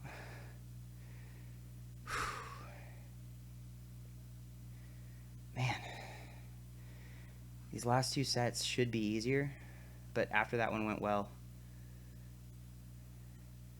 You gotta stay hungry. You gotta keep the mind wanting to be serious. That second one, I was in a good place because my expectations were lowered, but now my expectations are raised again. Vicious cycle, boys. Vicious cycle. Whew. And all I want to do is wait and put off these other sets, but the sooner we get them done, the sooner they're done, the sooner we move on to bench pressing, and then the sooner I can actually go to bed.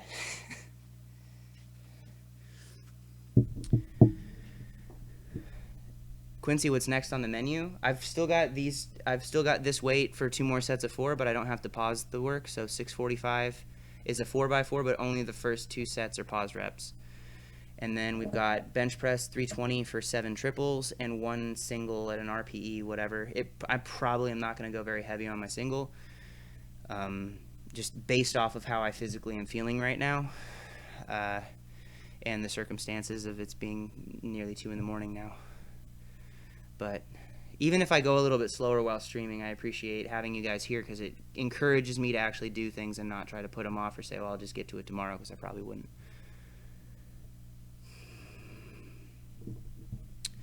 I think I don't consciously use my glutes in sumo and use low back mostly. Is block rack pull a good tool to learn the movement? I remember when I had this problem with conventional block pull helped.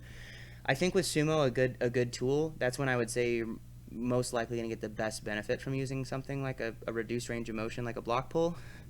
Setting up with blocks and then each week or over time lowering the bar closer and closer to the ground, because it lets you build stability in that more open hip position over time as you kind of work your way towards the ground and you don't have to. You can grow into that stable open hip position instead of just asking it of yourself before developing it. Robert says it helped him too. Jeffrey, any tips on the mental aspect of lifting before a maximum weight? Sometimes I overthink the weights and make it harder than it should be.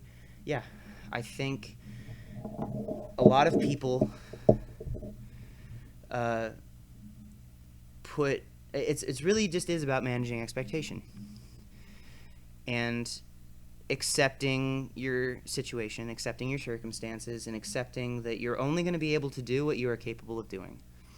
And so for me, I try to focus on just positions, focus on doing what I've practiced and being consistent with the work that I've put in, and then accepting that I'm either able to do the thing that I'm supposed to do or aiming to do, or I'm not able to do the thing. And that isn't a reflection of my value as a person, because it's just I can either do this right now or I can't. And so committing to giving your absolute best effort, regardless of your capability, allows you to not stress so much thinking past the set. Stay in the moment. Don't think about what's going to happen next. Think about what you're doing right now, and then you can evaluate based off of the information you get from doing it. But that's really what it comes. I mean, that's how I try to think about all my sets. I try not to overthink the outcome. I just try to center myself in this moment.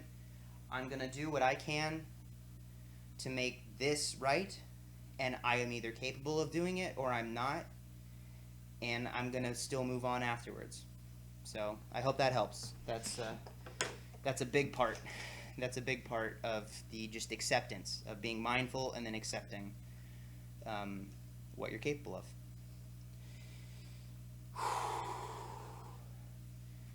And that's also one of those things where I'm kind of at odds with the idea of self-belief, of believing you can do something, where I don't think it's necessarily essential to believe that you're capable of something to be able to do it, because confidence doesn't affect capability. It can, not having confidence can cause you to make decisions or do things that are not as that are not fully committed, where you're hesitant, but you don't have to believe you can do something to still try your best and potentially do it, which is pretty at odds with a lot of what some people and even previous versions and iterations of myself have come to the table with.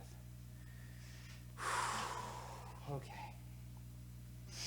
So I'm going to do that right now. I'm going to focus up and try to just exercise what I'm capable of or not capable of.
All right.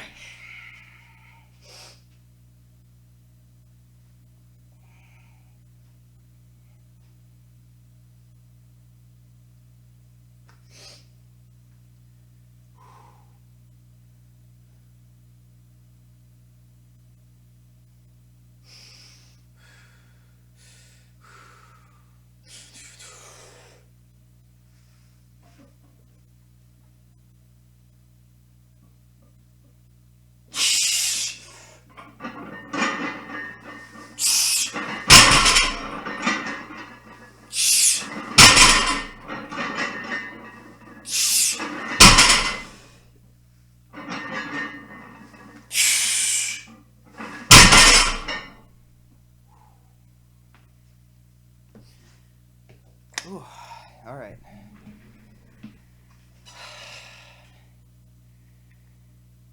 We're getting them. They're not pretty. They're not pretty and not as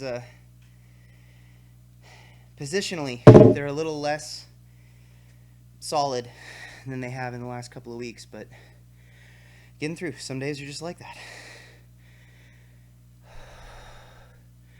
What's up, Ben? Hey, Philip. Welcome. Man. So much of me just wanted to just do all 8 reps there so I could just be done in one set. Because for my hands, coming away from the bar and then having to go back for another set is when your hands feel like the torn up kind of pain. And that's probably going to go down right there. But the tape was slipping on my first set, so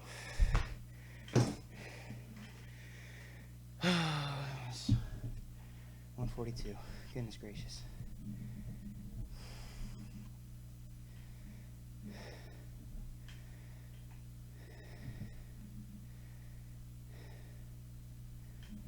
Ooh, excuse me.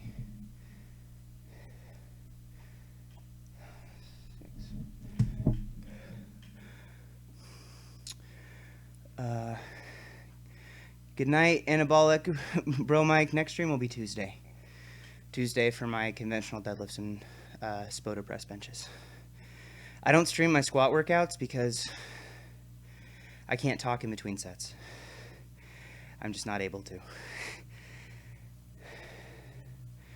Annihilator, my legs are short, or long, sorry. My legs are long. Should I stick with sumo squats because they're more comfortable, or keep trying to find the conventional form?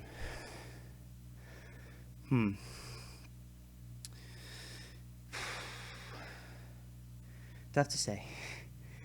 I think that you should, if you're honestly and genuinely curious, to try the other one and see if you can, with a committed effort over enough time to find out if it works. Give it a fair shot, and then you come away from that experience either having a better setup or having learned and reinforced that the other way is what's working best for you. So that's many people, I won't say most because that's an assumption. There are many people who aren't willing to take the time that might be necessary to learn that about themselves. So you have to be willing to be wrong. You have to be willing to be wrong if you are honestly interested in learning more. That's my opinion on that. Robert, the spit flu. We're just trying to get through any way we can, man. I can't be held responsible for what happens during the lift with my face and the various amounts of that goes on.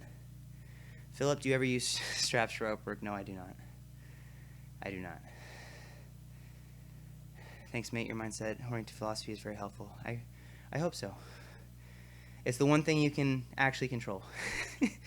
You can only control your work ethic. You can't control your genetics. You can't control where you come from in the world. You can't control what you've got going for you going into this or the past decisions that you've made. All you have any kind of agency in is what you're doing in this moment, and having those decisions affect the future. And so once you realize that, it gives you a little bit more of an ability to feel like there's control in your own situation, which can be a very comforting feeling, and it's a very empowering mindset to recognize within yourself.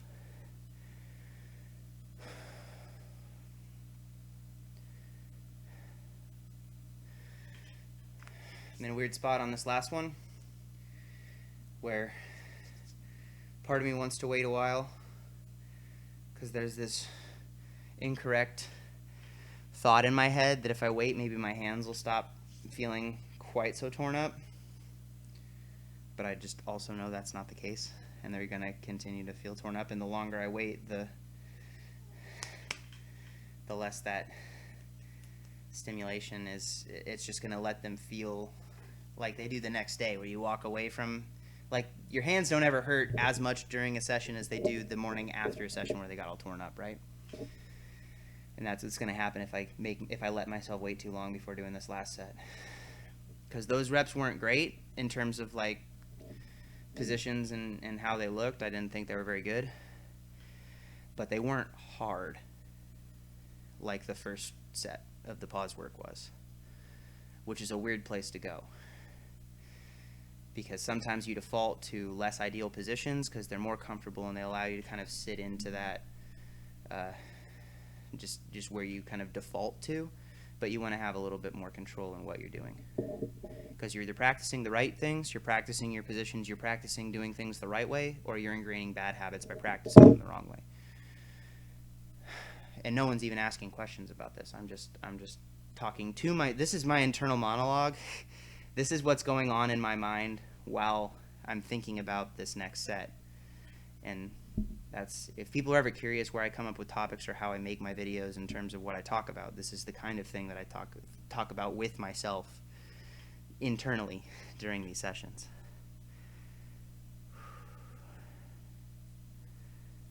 Yeah. Goodness gracious. 2 a.m.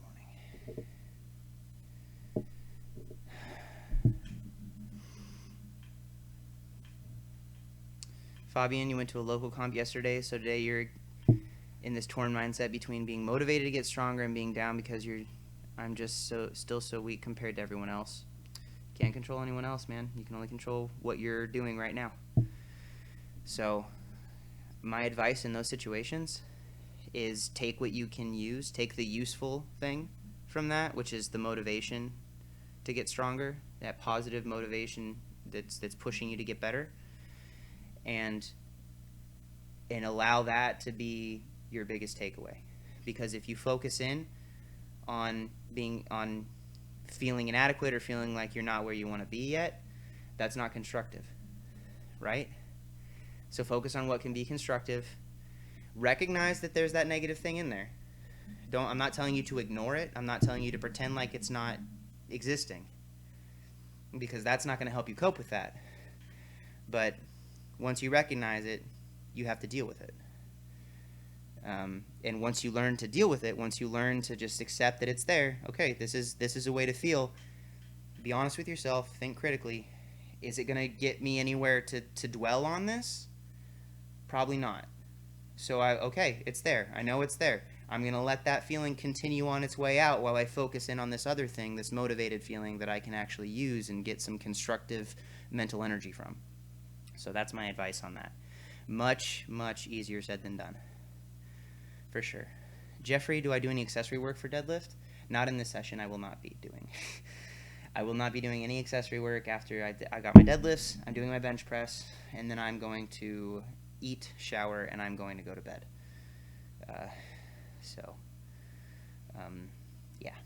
I guess pause deadlifts are technically an accessory to deadlifting, and these started out as all pause deadlifting. And I'm saying, what did I do before powerlifting? I started when I was very young, and I did a lot of other sports. So at a very, very young age, I was playing soccer, Little League, ran cross country. I was doing active things. When I was 10 years old, I committed to weightlifting. And then when I think my first powerlifting competition was in 2005 or 2006. And so it's been mostly centered on powerlifting since then. Philip, go lift the weight before you bitch about your hands again. They're going to hurt either way. They're going to hurt. And you're here. You're choosing to be here to hear it. So you can cope with my sad voice when it comes to my hands. Sean, what mobility work do you do throughout the week? Lots. I do general mobility just about every single day, and then I do targeted mobility for anything that's nagging. So I know you're joking, Philip. That's why I'm smiling and not booting you out of the chat. Yep. Though, you are right. I should do the set, because the longer I wait, the more they're going to just sting, and the less it's going to work. Jeffrey, what do I recommend for sumo besides pause deadlifts? Where are you weak? Where are you missing the weight? Where's the form breaking down for you? It depends on the person. Give him the boot, pansy hands. No boots. No boots. You will endure my sad soliloquies to my hand skin that no longer exists. Ground still. If you're doing pause deadlifts, if your positions are great, honestly, maybe just keep practicing and getting overall stronger. That's it. If your positions are perfect and your deadlifts are the way they are, and you're doing pause work and you're maintaining your positions off the floor just fine, and you're looking for more accessory work, but all those things are already checked off the list, maybe just get stronger. Maybe some bent rows working on your upper back tension, maybe some core work with an ab wheel rollout so that you're not losing spinal neutrality. Maybe some conventional deads so that you're just getting overall hypertrophy work through this back area of your body with a lighter weight, but really focusing on your technique through there, and utilizing that as an opportunity to work in a different way. Philip, I don't tend to get bruises on my belly from my belt, sometimes from this hip capsule, this right where the hip bone sits. Might get beat up sometimes with that.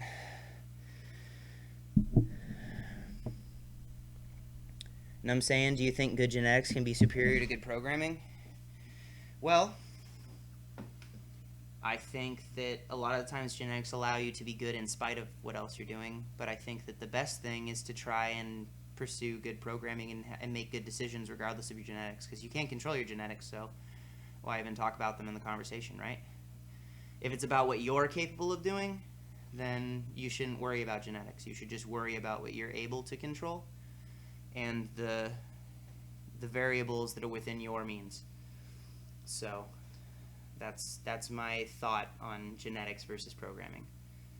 That someone being genetically gifted may give them a little bit easier road in certain aspects, but that person will benefit from having good programming, just like someone who has less good genetics will benefit from having good programming, or making good decisions, or working on proper technique, or eating right, or sleeping better, or fixing the other things in their life that they actually have control on, instead of worrying about genetics.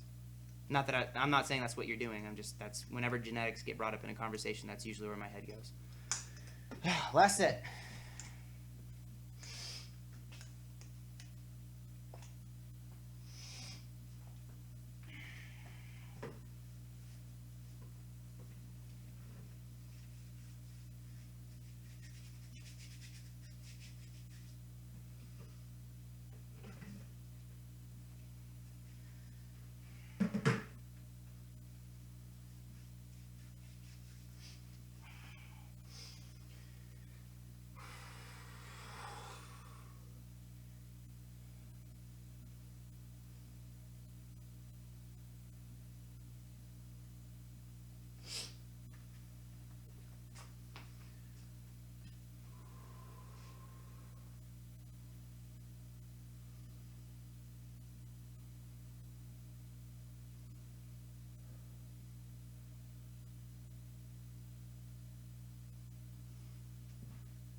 lazy on those first two, so I tried to be a little bit,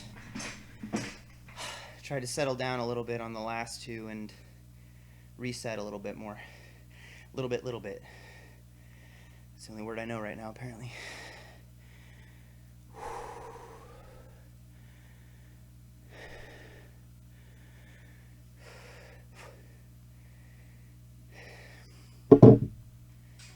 Ooh.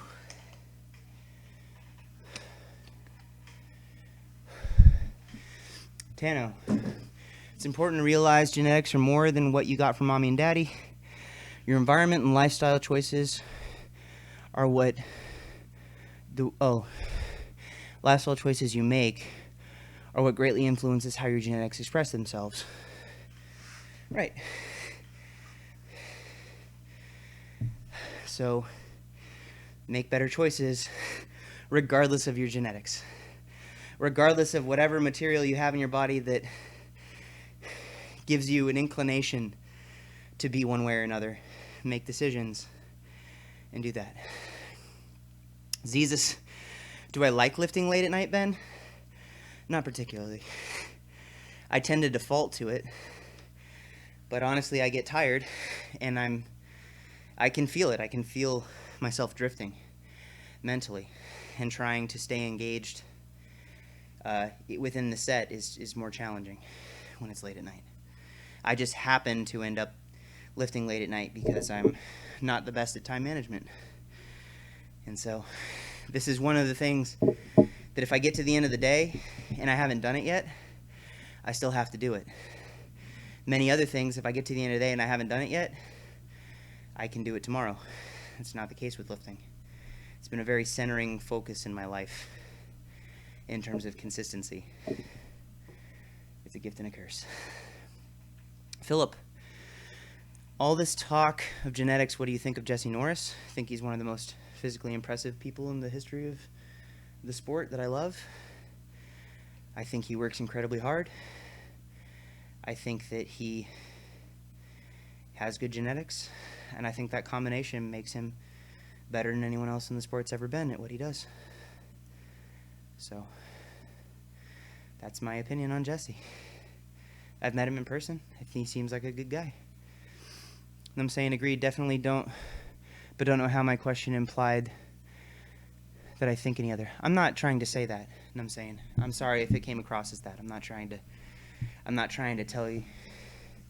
When I see the word genetics, I was just telling you that that's where my mind goes.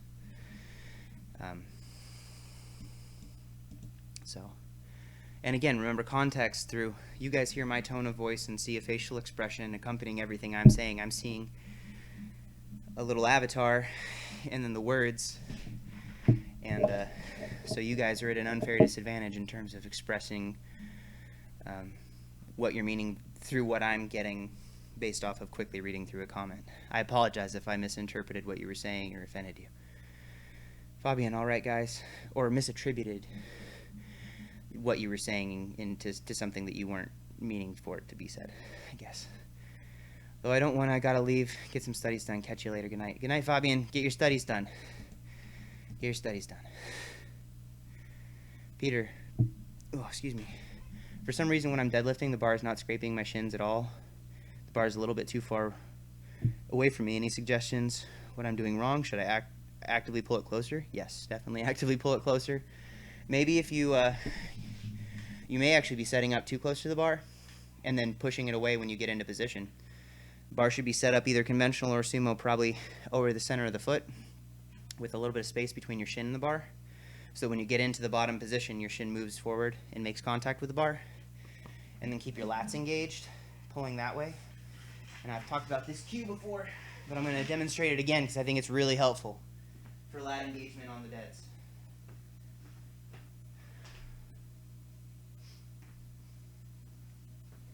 So, take a band, a mini band or something, set it up at eye level. If you're pulling double overhand, you can have your hands double over. If you're pulling over-under, you can have your one hand under. Engage your upper back tension, scapulas together, and down. That'll engage the lats, so my lats are locked in. I'm pulling the band close to myself. Give yourself some space, and then kind of do like a little Romanian where you keep the band against your shins with a neutral spine on the way down, and you feel how much you're having to keep your lats activated, pulling the bar in there. That's the kind of feeling that you want to get at the bottom of that pull, and it's going to keep that all engaged, and it keeps the bar from floating away from you. So hopefully that helps. James, what do you think about psyching yourself up to lifts? I talked about this a little bit earlier. It's not psyching myself up as much as it's trying to focus on just what I'm doing in the moment. Focus in on the choices that I'm making right now, going through, and then it's just measuring your expectations. Because if you're not capable of doing something, psyching yourself up to do it won't allow you to suddenly become capable of doing it. You can either do it or you can't.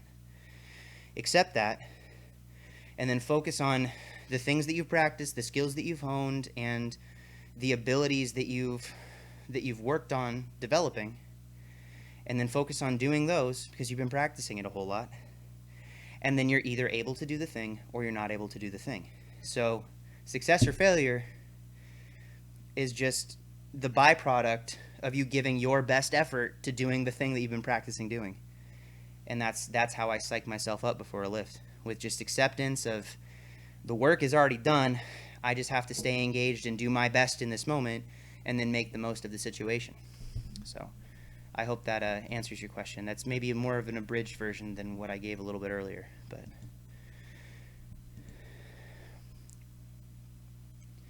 Tano, just sharing some spots wasn't necessary. Oh, you're referring to Tano. No worries. Yeah, sorry. Sorry, guys. I'm trying to keep up with everybody's thoughts, and I definitely feel like I'm floating a little bit in my own focus right now. Uber, Andy, 97. Just a second. Uber, Andy, 97. Hi, Ben. Have you ever experienced elbow pain? Yes. If so, do you feel it's because of technique, muscle imbalance, or whatever? Greetings from Croatia. Well, greetings from the U.S. Thank you for the question and for stopping in. Elbow pain, a lot from like low bar.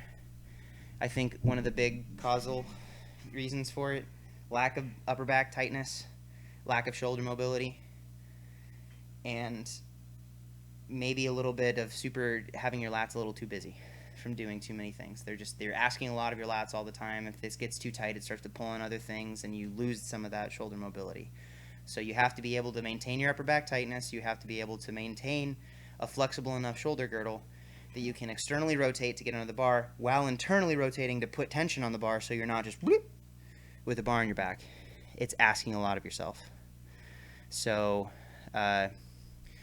if you have tendonitis in your elbow already, you may have to step away from the movement to allow it to dissipate, because it's really difficult to get rid of tendonitis when you're still actively aggravating it. But ways to go about it, focusing on getting the tricep kind of gunked out a little bit, doing some tissue work with a lacrosse ball or some rolling or some stretching, making sure you're working actively on your shoulder mobility. And then I tend to do like hammer curls to just give the antagonist muscle group a little bit of movement to kind of keep it so it's not all just getting right into the elbow. So hopefully that helps a little bit. Definitely check out Kelly Starrett from Mobility WOD. Just type in on YouTube Kelly Starrett, or type in Mobility WOD elbow pain, and then you'll have a list of things to work on.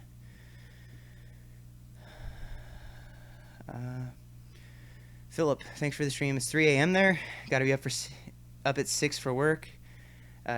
You two just finished lifting. It's time for bed. Good night. Good night, Philip. Thanks for stopping by. Get as much rest as you can, man. I'm going to try my best to do the same once I'm finished here. Jesus, how many hours of sleep do I get on an average night? Oh, man, depends. I think usually between 7 and 8 is where I'd like to be in terms of I function really well between 7 and 8 hours of sleep. I can go weeks on end with 5 to 6 hours of sleep, but it starts to wear down on me. Like my health isn't as consistent.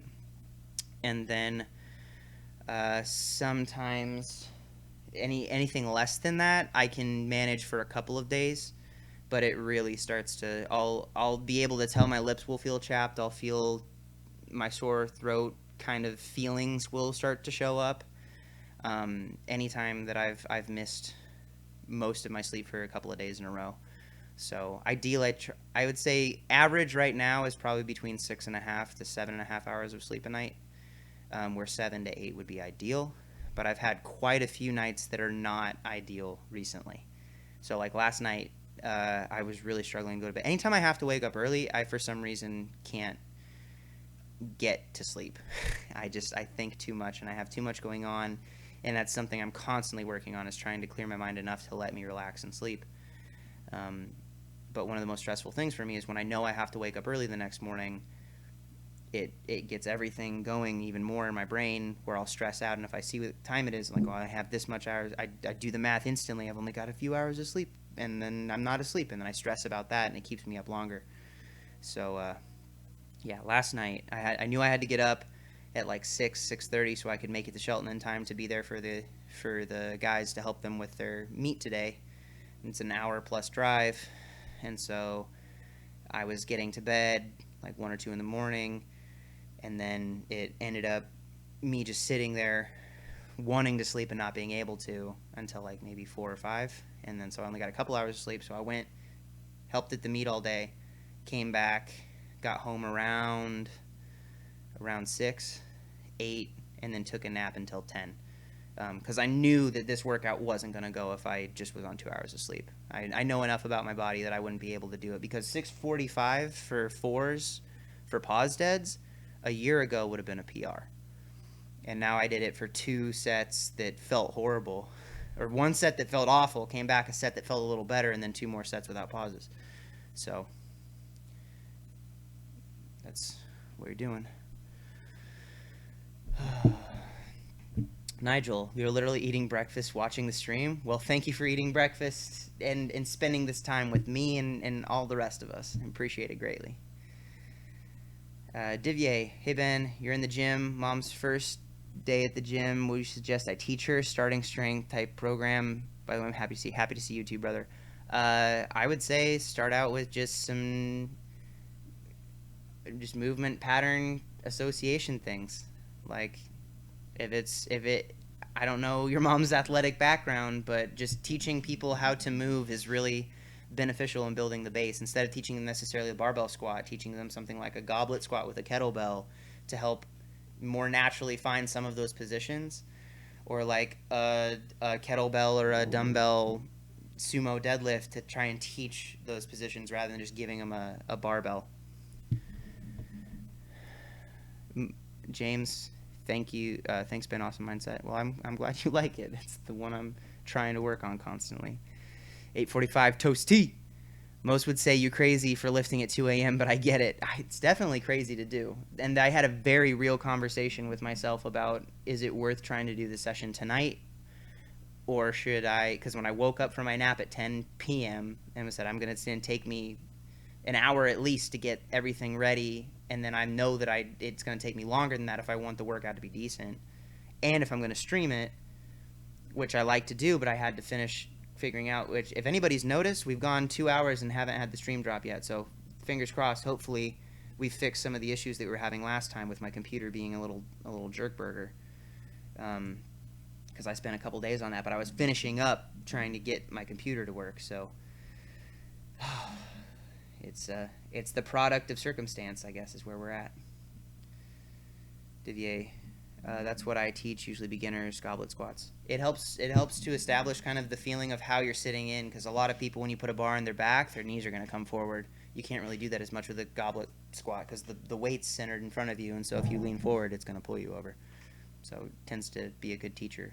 Free personal training tip for anybody who's getting into personal training and is trying to teach the squat. It's sometimes easier to start with the load in front of your client instead of putting it on their back right away. My thumbs are shot right now. I'm gonna change the weight. It allows you to use the core forcefully. Well, it allows you to learn how to keep it engaged. Anyway, Matthew, I'll get there in a second. Oh, goodness. Ah! Breaking the stream. My lower body never feels recovered even if I take a number of days off lifting with active recovery. Flexible with diet and check. Sleeping is on point, and issues due to having 2 young children help. If everything else is in line, then your volume may need to be adjusted. You may be past your ability to recover from the volume that you have. You silly little fella. No straps were used, even though this was probably the most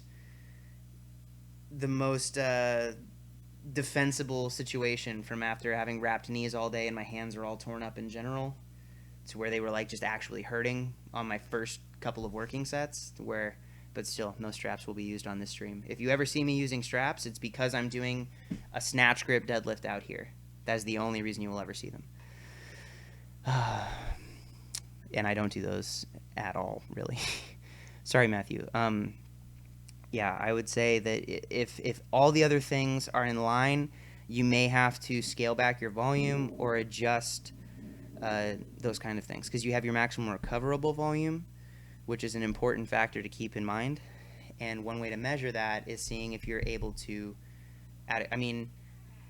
when you say that you never feel recovered, are you still able to perform?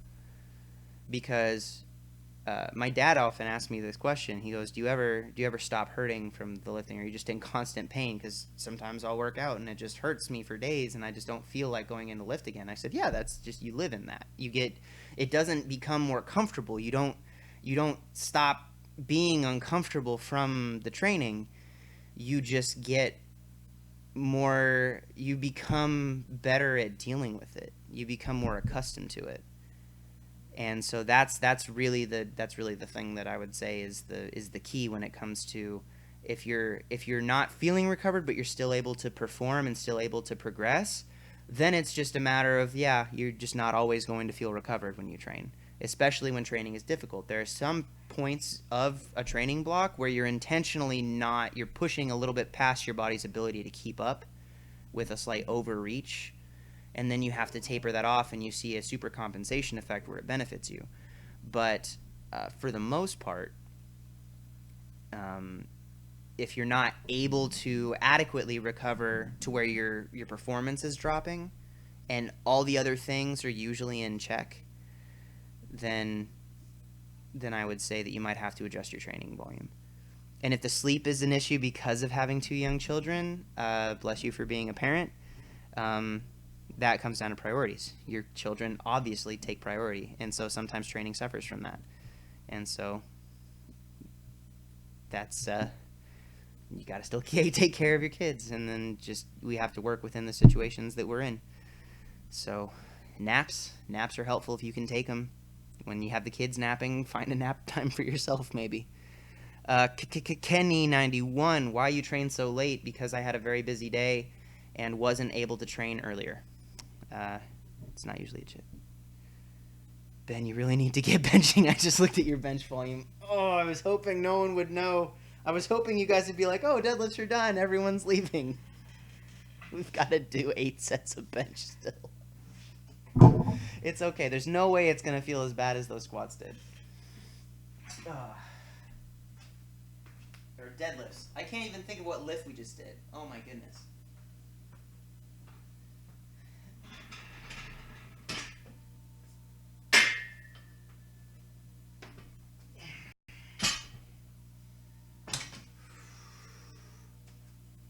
Uh-oh.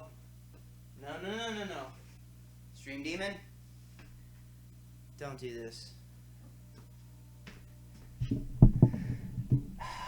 Come on. What? I thought we had it fixed. It's because I mentioned something and because you pointed out that I wasn't doing the stuff. Think we're there?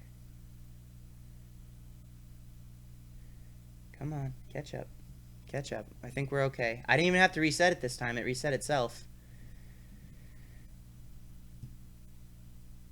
We'll see if it can catch up a little bit. Okay. Video output is low. Looks like it's working all right on my end.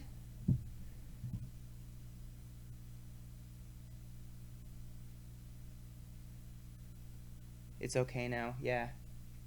I didn't even have to reset the OBS this time. So that's still better. And we made it 2 hours before it did that. That's... No, not again. I'm sorry. I didn't mean to offend you, OBS. I didn't mean it. Stop. Why you no play nice? Ugh.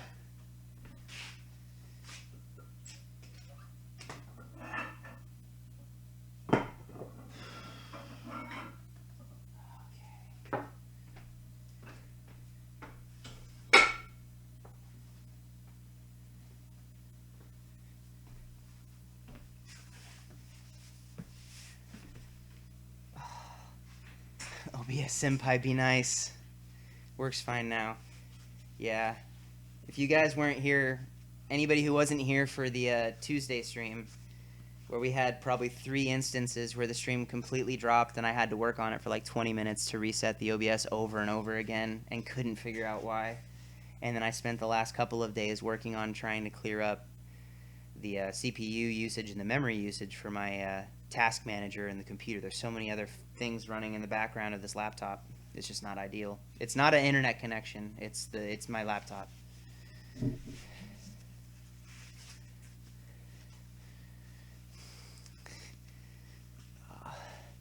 Yes, this is an Ohio power bar.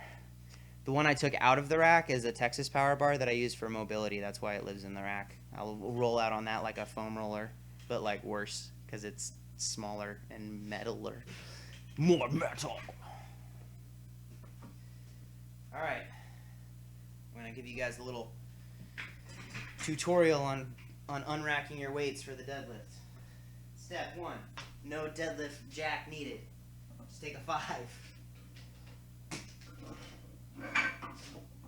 Step 2, roll your plates. Ta-da.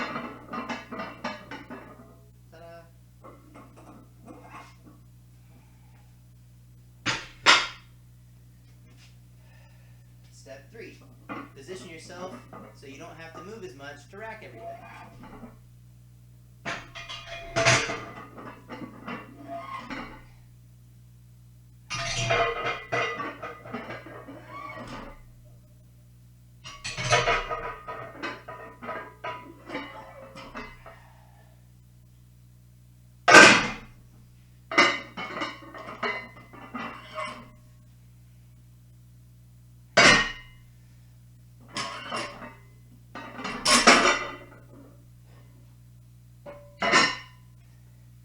I don't know what step we're on. Last step.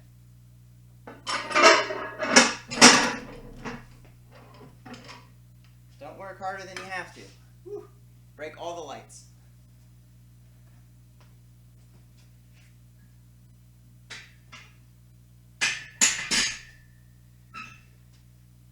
Because I can just load from my little pile right here.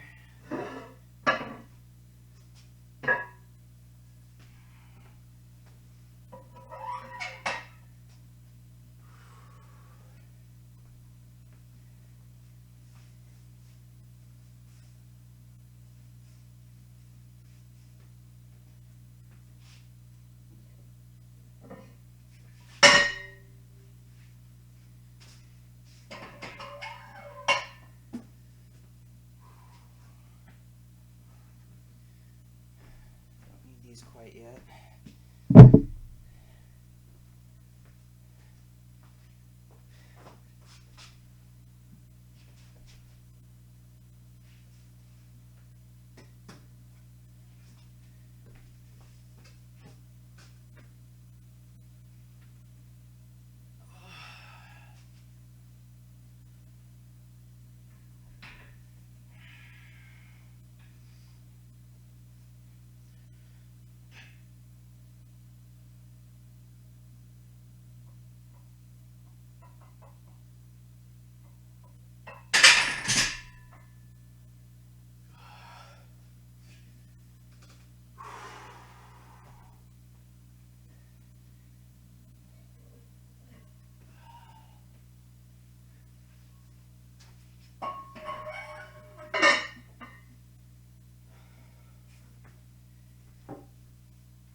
bench cam over here.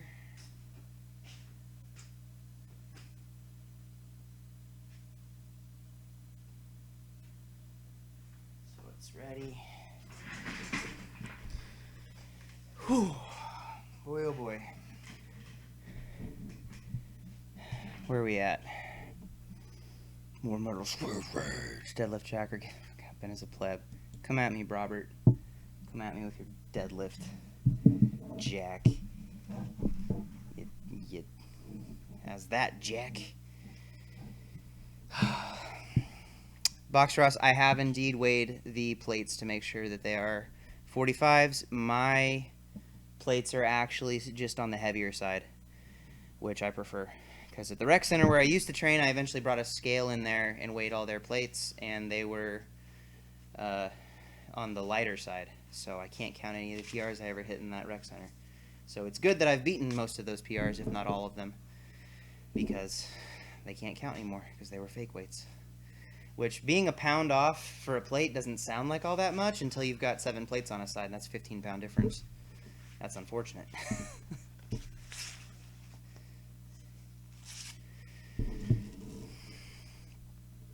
Divier, please don't kill your mom with goblets. She wanted to do all the cool fit girl Instagram. Not if you want to be my mom. No, Mom.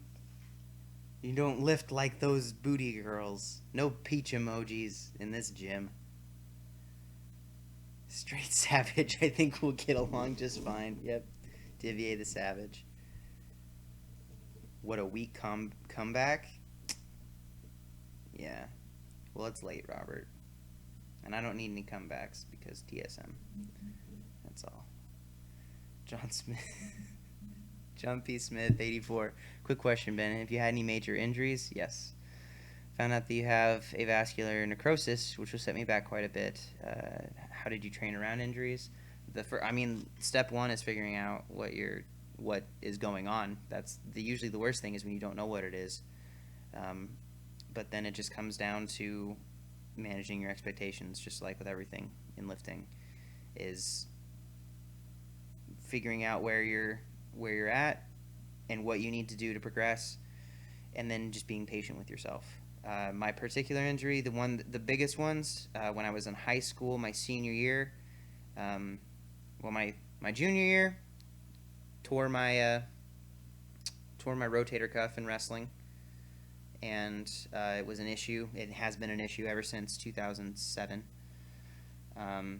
My senior year in high school, I popped my hamstring, and my first soccer game of the season was also 1 week after our first powerlifting meet of the season, and I had to work around that pretty intensively. And then in 2011 or 2012, I had some real issues with my spinal alignment. So one of my feet the arch was imbalanced, and so my pelvis was sitting a little bit lower. I was shifted one side, and I had too much of an arch in my spine. So if your vertebrae sit like that, mine were pushing that way, and one was actually pushing even more towards this area, and was putting a lot of pressure on the facet. So I had hyperlordosis of my lower spine and facet syndrome, and so it took me about 3 or 4 months to have to completely strip everything away. We changed around how I was doing everything. It took probably 2.5 months to even figure out what was going on. We thought it was soft tissue related, but it was actually spinal and structural. So insoles were a big part of that fix, and then kind of retraining myself through movement patterns. The other thing in terms of mindset management when you're in those, because that's usually the hardest part, is to cope with the idea of how find the positive in what you're doing. And for me, anytime I'm coming off an injury, or anytime one of my lifters is coming off an injury, trying to embrace the idea that it's going to let you forget some bad habits and work to build better foundational structures on your way back up. Even if you're having to kind of deflect around the path that you want to take, try and make it a better version of that path than it was the first time. Use it as an opportunity to take a step back, to focus on some other areas that may have been lacking that can lead to a better thing. And then also recognize the exciting feeling that happens, that post-injury or post-setback PRs are usually the ones that feel the best, because anybody can work and become really good at something if they never have to deal with adversity. But the adversity and the struggles you go through are what shape the feeling of success, and they shape the joy that you can experience from overcoming that adversity later down the line. So it sucks to get hurt. It sucks to be injured. I don't wish it on anybody, but you can try and find the most out of those situations and recognize that the more you have to go through to get to where you're going, the better that destination is going to feel, because you will have something to weigh it against. That exciting feeling of success is infinitely more fulfilling than one where you've never had to overcome anything to get there. So I hope that helps. I wish you the fastest possible road to that point. I would never wish injury on anybody. It's the worst feeling in the world for a lifter. And I hope you come out the other side feeling like you've found positive growth from it, instead of feeling like it was just a needless setback. Crush your soul every time, Robert. Yep, that's it. And before next season, and before MSI is over, and my heart breaks. Box stress, have you ever had problems getting wrist wraps tight when managing to get the thumb hook off once they're tight? Yes, but with certain wraps, it's way tougher. I like Mark Bell's wraps. Actually, I loaned most of my stuff to the guys for their state meet today, so they still have them. But that thumb loop is way harder for me to get off.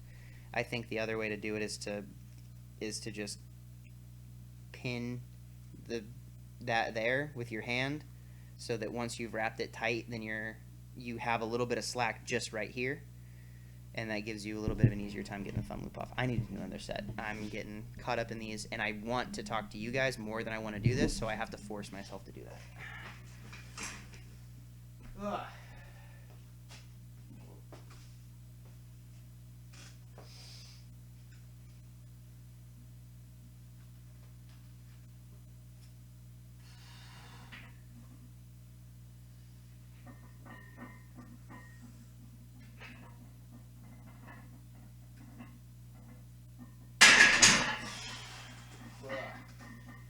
Load it up.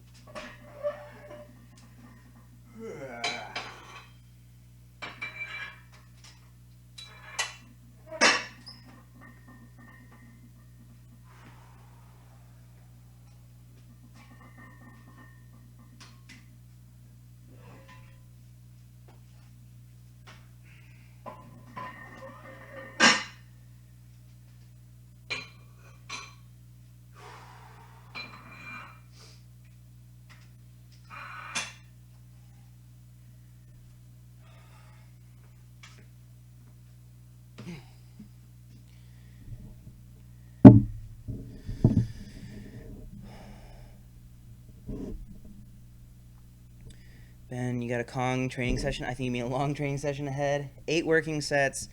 It shouldn't be that bad. Having made it through the deadlifting without being dead from the lifting was the big thing that I was nervous about. I'm probably a little too nonchalant about the benching right now. Just, it'll happen. Yeah.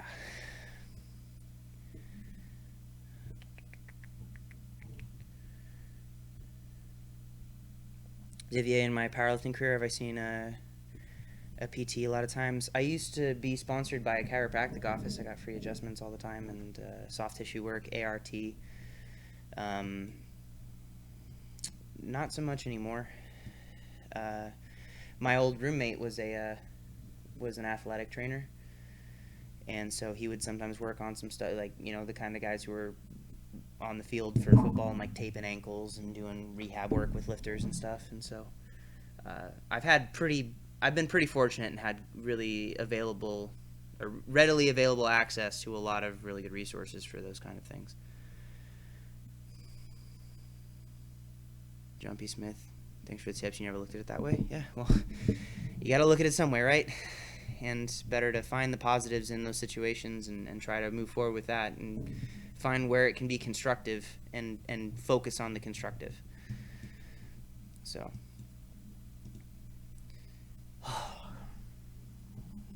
I could nap right now. I could nap right now. But 8 sets of bench have to happen first. Then naps. Glorious naps they shall be.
Oh boy.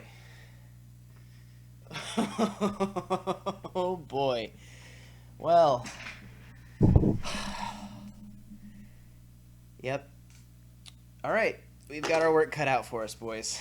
We have got... Oh, I wish that felt so much better than it felt. It did not feel the way I wanted it to.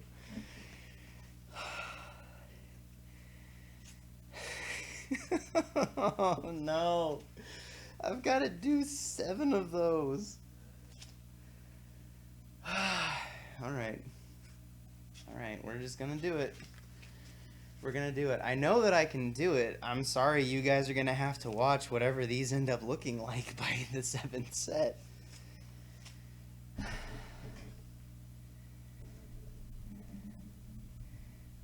Maybe that was just because it was a big jump from 225 to 320. He told himself in the most hopeful of ways. Goodness.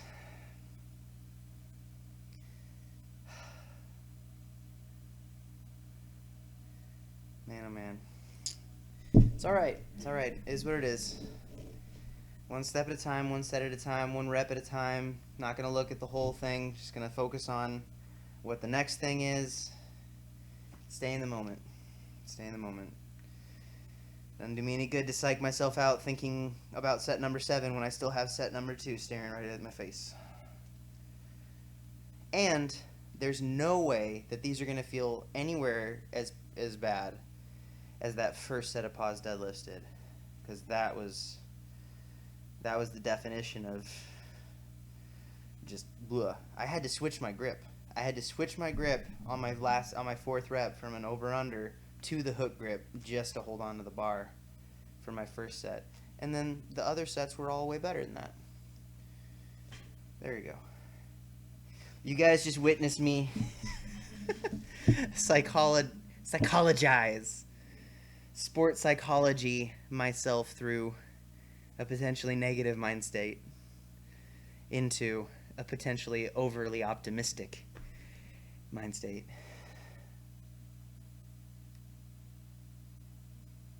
How y'all doing? Though? You guys doing good? You guys all busy? I feel like everyone tonight is watching while doing other productive things, which I'm honored by.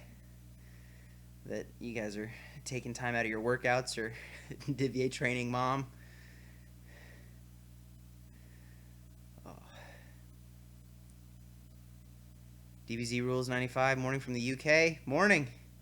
I guess it's technically morning here in the US too. 3 in the morning.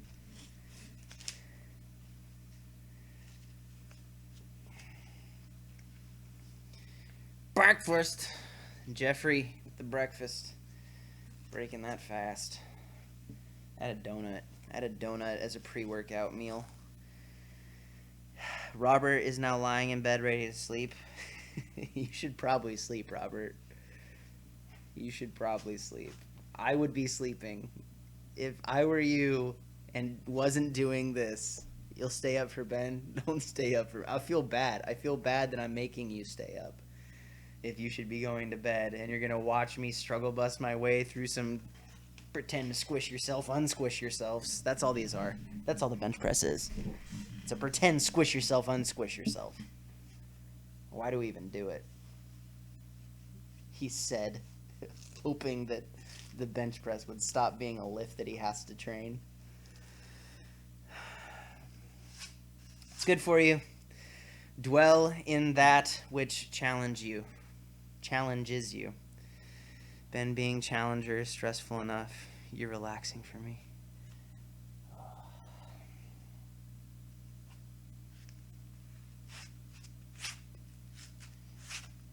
You challenger Elo?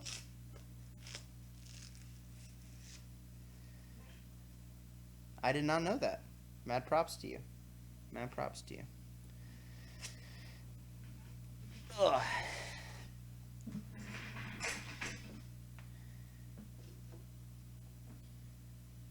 All right.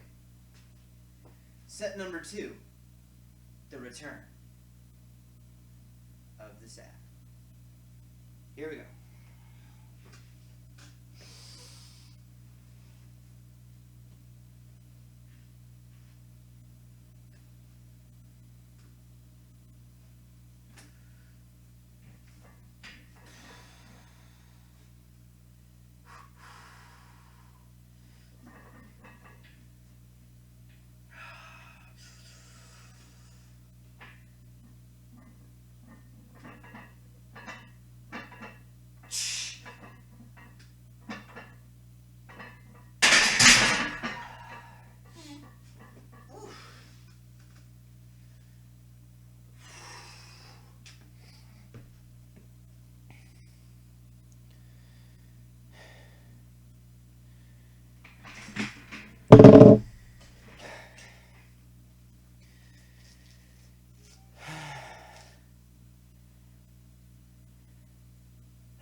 Death metal?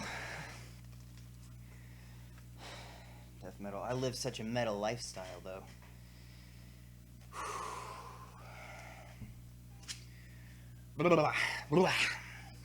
All right. Box thrust. Why do you have your single at 8.5 after your volume work and not before? It's actually the third set, so thank you for reminding me.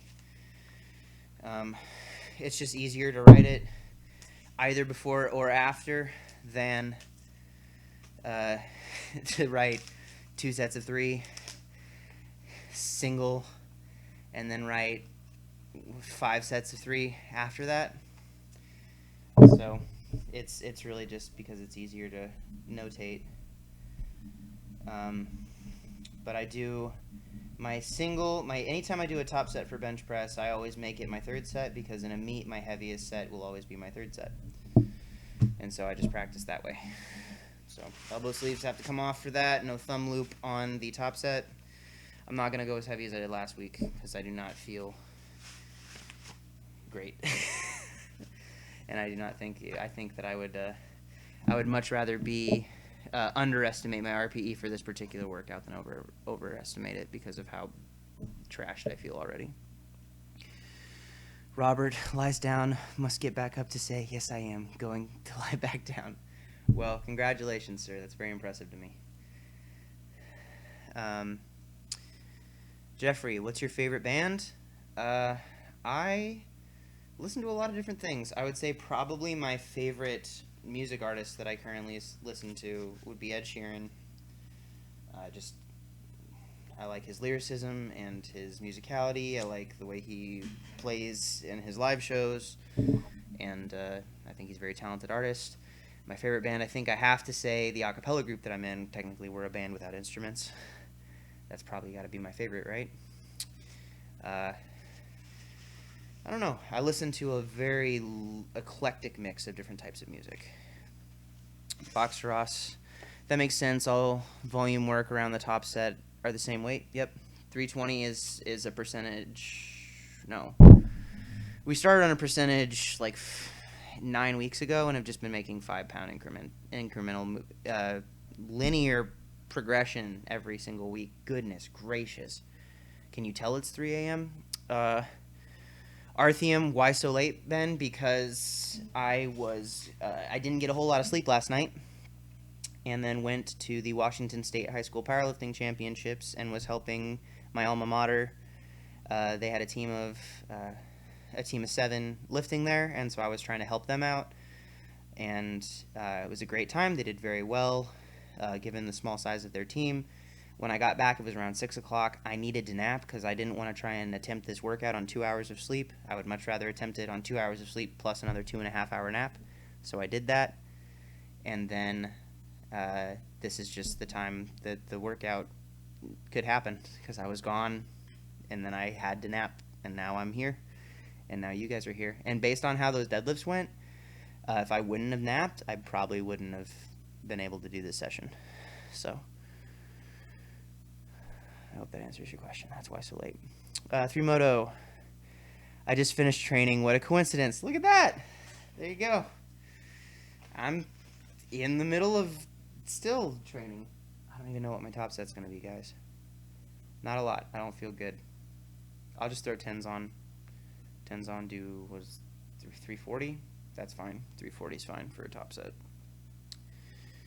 Box Ross, how do you judge the single RP if it's just a single because the volume sets? What if you smoke it and realize the 7 you have work up from there? You just estimate a hit 9 RP. I'm terrible at RPE rating for myself, and I tell my coaches that, and so I usually just take an educated guess, and then I base the rest of it. I have the RPE single is more of kind of a gauge than it is a training effect. It's more of like to figure out where things are at and how things are feeling, and using that is a way of saying, like, here's what I'm able to do on this day, way more than like if all of my sets were RPE based, that would be more, I would be way more concerned about what the actual RPE is. But for this one, if I hit 340 for a single and it feels like it's at a 7, great. That's awesome. I'm going to go back down and finish my volume work because it's way too late for me to try and find an accurate RPE, and I'm just hoping I don't overshoot it. I shouldn't. If 340 feels like an 8.5, we're going to have a real struggle bus getting through the rest of these sets. Kyle Renwick, do I ever swear? I try to avoid it. I will say that in my time at university I used to never swear, and I occasionally have times now where it's kind of wormed its way into my vernacular. I prefer to find other things to say instead of swearing because I feel like it's more clever, and I like to challenge myself by trying to be more clever than just using a default word. So I tend to not swear very much. Yeah.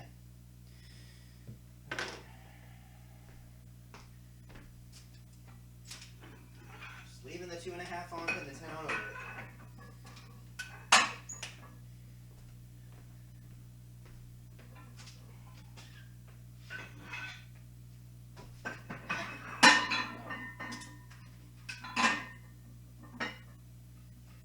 Make sure to always stub your toe on the dumbbells before doing your top set.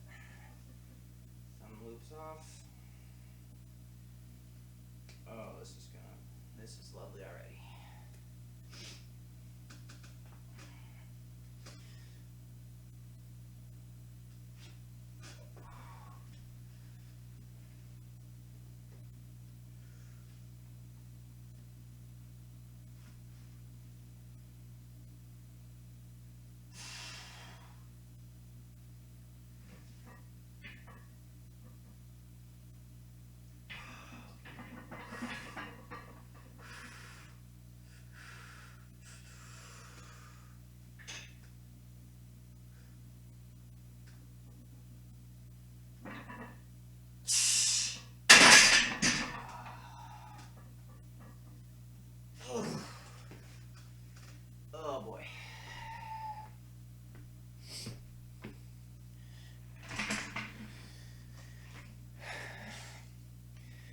That wasn't an 8.5, but that's as high as I'm going tonight, guys. That's not...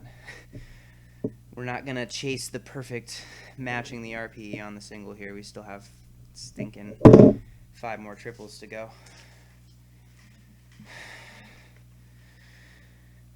Alex, how would you start to implement hook grip in your deadlift training if you're new to using hook grip?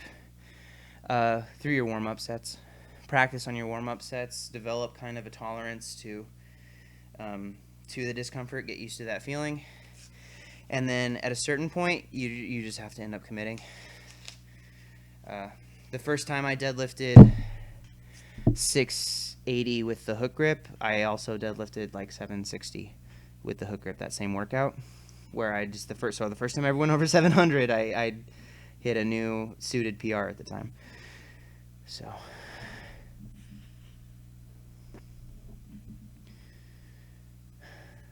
Yep. That's it. Just practice getting it set up, and then understand the commitment that you're making. You're sacrificing your hand comfort for hopefully a better, more ideal position. Robert Ben started League of Legends and realized he had to quit swearing his life there. I was probably the most annoying, overly positive, non-toxic player when I played League of Legends. Anytime I commented something, it was always like, that was my rule. I would never put negativity out there onto the rift, because it's not helpful. Flaming your teammates, that's never going to help anybody. And I know it's part of the culture, but it doesn't make sense to me. If someone messed up, they either know they messed up, or you're not going to convince them otherwise by calling them a name. So, do you want to win or do you want to be right? Oh, man. Alex, so if you pulled mixed grip, do hook grip in the warm-ups, and then do working sets, mixed grip, until you feel ready to hook on the working sets. Honestly, that's how I did it. It took a while. Or commit to using lighter weight to get used to it for your working sets. And maybe it'd be a faster method to do that, to drop everything down, because it's more like you're sacrificing in the short term. You're not going to get as much time in your working sets, and you're going to have to take a hit to the total work that you're doing to get used to it. But in general, I don't like doing rep work with the hook anyway, even though I pull all my top singles with it. Let me see. Robert, once you get to higher elos, you notice no one flames. Really, everyone is good. It happens, and yeah, it's not beneficial at all. Good guy, Ben. When I was playing, I didn't care about playing it for the game. I wanted to get good at it, and I didn't see the point of getting grumps. John, it's 5 a.m. here, Ben. Are you seriously live right now lifting? I am seriously live right now lifting. It is 3 a.m. here. So, we started at midnight, about. And the deadlifts took like a little portion of my soul with them. So now we're on to the bench press and just kind of dragging ourselves towards the finish line.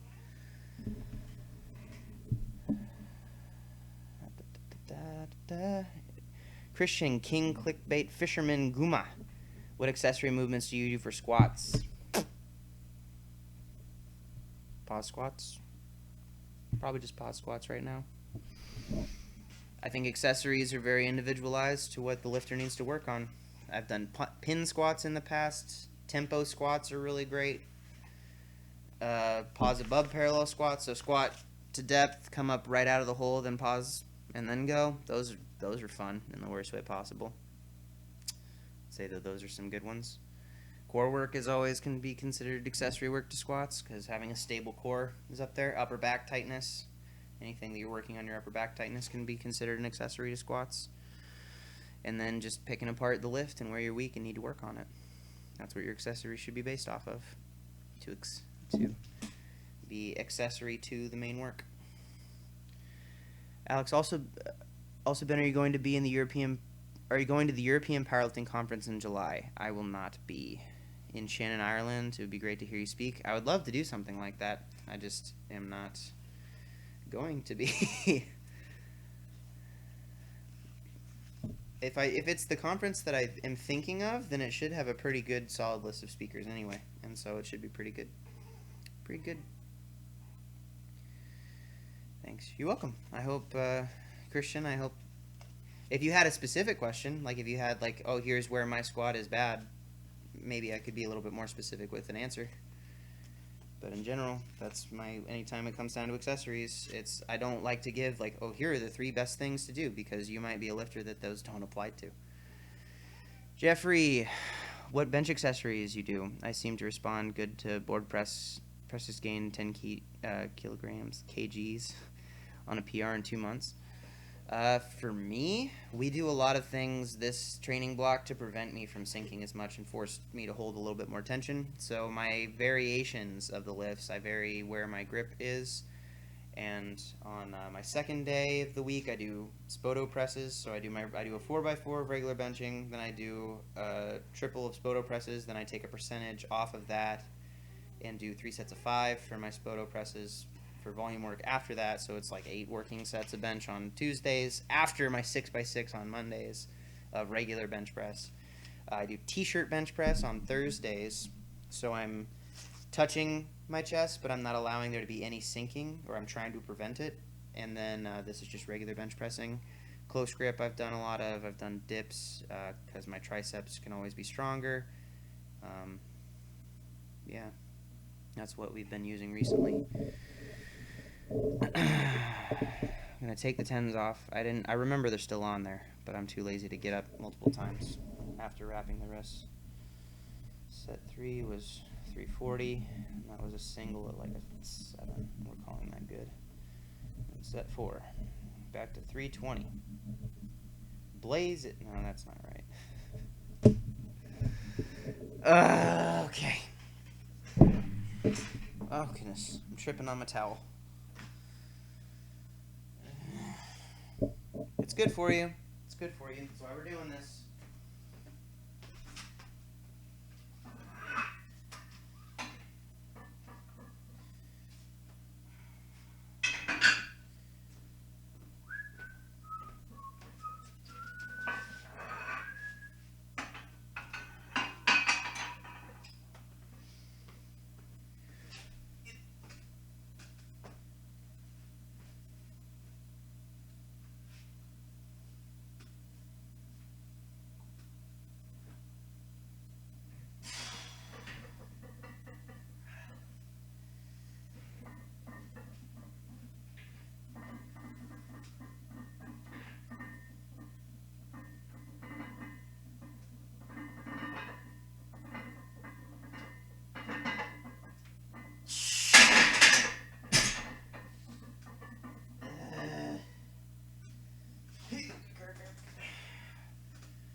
One at a time. One baby step at a time. Goodness gracious. Alex, thanks for the hook grip info. Think of going for your advice of using lighter weights and building up slowly. Yep, just got to commit to one of the methods and then follow it through to find out if it ends up being right for you. James, thoughts about doing small up bench and small up squat, base meso cycle together, leading straight into a meet? Done it before. Wouldn't recommend it. I think that it's the short-term intensity will always be trumped by long-term consistency. So it might end up giving you a better result at this particular meet, but it's going to be really hard to train, get stimulus similar to that afterwards, and you're going to see an extreme drop-off in your abilities afterwards. If it works. If you make it through and don't hurt yourself in the prep, which is what most people do when they try that. The real benefit of the small up programs, and I've said this probably in every stream now, is really the amount of practice you can get with the lifts themselves. But it's so difficult to be able to have, where do you go afterwards? That's the tough part. So, whoa, someone did a thing. M. Steele, with the very generous 20 euro donation. Thank you so much. Did you have a question? Do you have a question, or you're just feeling super generous? Very much appreciated, sir. Anybody else watching, this is, again, never expected, always appreciated anytime someone uses the super chat function. Yeah, if you have a question, M Steel, please post it. I'd love to make sure that I'm feeling like I'm earning that. The Little Bible, if infinity is a number... Oh, no, that's spam. Sorry, Little Bible. John, Ben, I competed yesterday and took home first place. Congratulations. Dedicate that one to you for doing these live streams. I appreciate it very much. That wins all you, man. I do the live streams because people seem to think it helps more. Oh, 20 pounds more than 20 euros. That is definitely the pound symbol, not the euro symbol. Apologies. They're right there in the two. And aliens that donated in euros and steel in pounds. Man, you guys are all the feels again. You guys with the feels again. Please ask a question, M Steel. You're welcome. Please ask a question so I feel like I can warrant that. And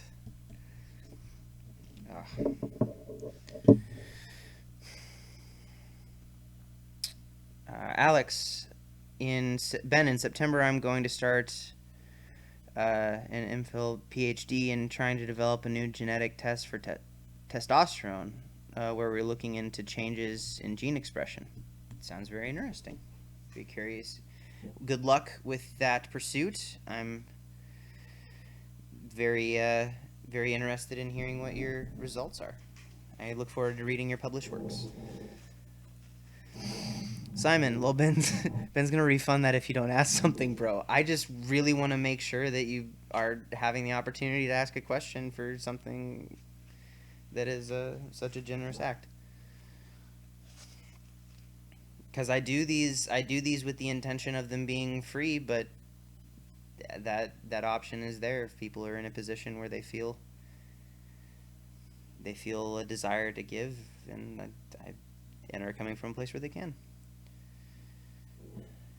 Alex, we're wanting to use powerlifters in the study. In addition to this, we're looking to what long-term effects of steroid usage is. It could be that there are long-term changes in muscle fibers, so maybe long-term bans for steroid usage could be appropriate. I think I've heard that. I've heard things like that, because there's also potentially things in connective tissue, right, where it affects other aspects, not just the fiber itself. No, I've heard there's some people who get real salty about the rules, like with IPF type things, where you just have to have been drug free for 2 years, where the argument would be that taking some drugs earlier in your lifting career gives you those long-term and lasting effects. Very interested to hear how that research goes. Robert, damn, 20 pounds is $25.97 US. Whoa. It just means a lot. It just means a lot, and yep. I don't have more to say about it. I want to answer a question if you have one, M Steel, but if you don't, I'm just incredibly grateful, to the point of which where I don't have words to say it, how much I appreciate that.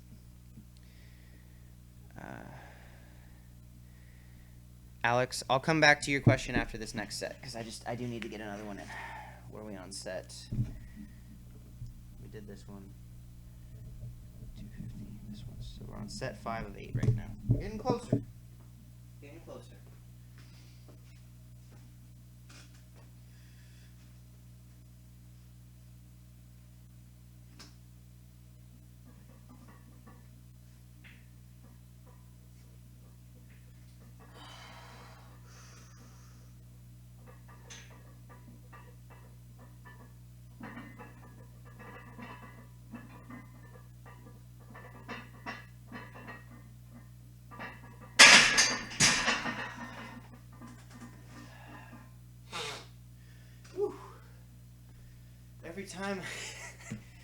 every time I do that third rep, my nose gets all stuffed up from, I think I got a little bit sick from the lack of sleep the last couple of nights. Alex, you're wondering what my thoughts are on the ban length for steroid usage. Would you agree with the current 4-year ban? That's a tough one, man. Because my thoughts are, don't cheat. There are federations where you're not going to get tested, where you're allowed to lift and use that stuff. Why go to the federation that you're actively having to lie? You're actively being deceitful about the choice you're making. It doesn't make sense to me. I don't get it. I don't get the appeal of competing using drugs and trying to beat the test.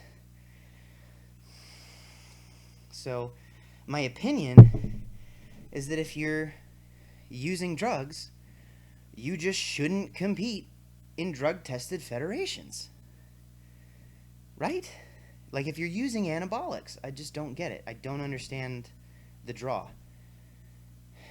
If it was like, in the Olympics, it makes more, I can hear the argument more from that other side, because then you're for Olympic glory and whatever. But it's powerlifting is not as big as the Olympics.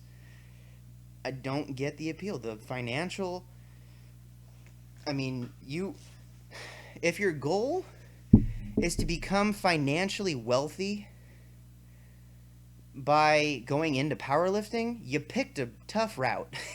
You'd be better off with a 9-to-5 that pays you real money. That's the money doesn't make sense. So saying that like the financial incentive isn't there for lying about using drugs in a tested federation when you could just compete with your drugs in non-tested federations and it's fine. It's also illegal in my country, so I don't get it. I don't get.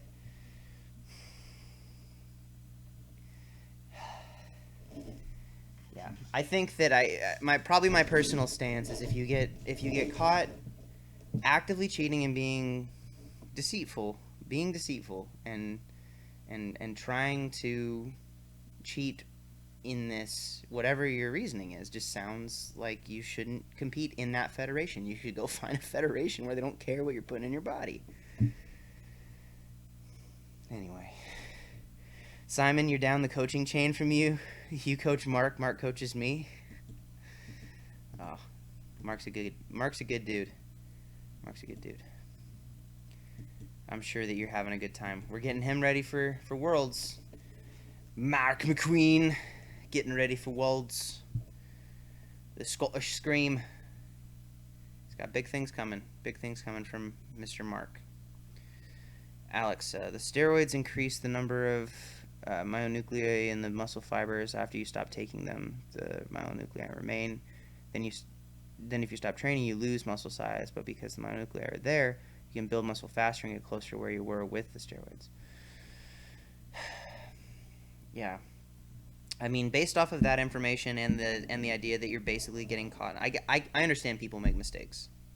I can understand making a decision that you later come to regret, and I think that one bad decision shouldn't prevent you from being able to make changes in the future, but it definitely doesn't score you points in terms of trustworthiness.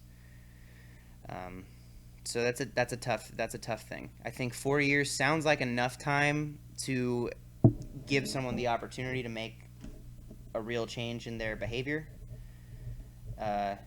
If they wanted to come back, if they were interested enough in changing their lifestyle, and that's a period of time to step away. But when you have things like this where it continues to give them an unfair advantage, that's tough, man. Because I'm very much a self-centric lifter in that that sounds like it has a negative connotation, but it's more so that I'm focusing on what I'm able to do, and I'm trying to not allow myself to be negatively influenced by someone else or their abilities or their capabilities. But it is a little bit disheartening to know that someone can have to make a decision that is inherently kind of just It shows a breaking of character when you're doing something and participating in a intentional lie like that. I don't know, man. This is such a loaded topic, and it's almost 3:30 in the morning, and I don't want to say something that's going to come across as unbalanced where I'm not able to think it through fully. So, isn't there something about satellite cells too? Satellite cells, they're surrounding the muscle fibers and then putting the nuclei into the muscle fiber. Yeah, goodness gracious.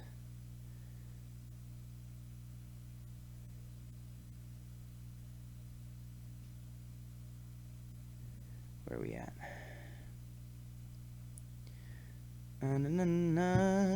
New lifter here. Do you have any tips on leg drive for bench press? Don't drive up, drive back. Think of it like you're doing an extension, and when you have your arch set, make sure your glutes are engaged the whole time, so you're not going from relaxed to engaged, and then drive back. It drives you further into the bench, keeps your butt on the bench, and allows you to actually transfer some of that force into the bar.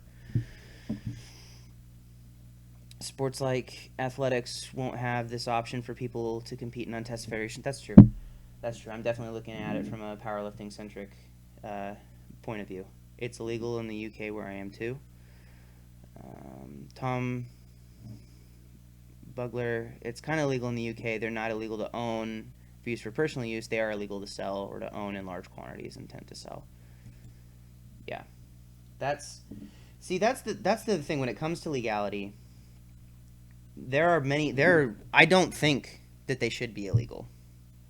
It sounds like maybe a break in my internal consistency there, but I wrote a paper my senior year of college about why I disagree with anabolics being illegal to use in the U.S.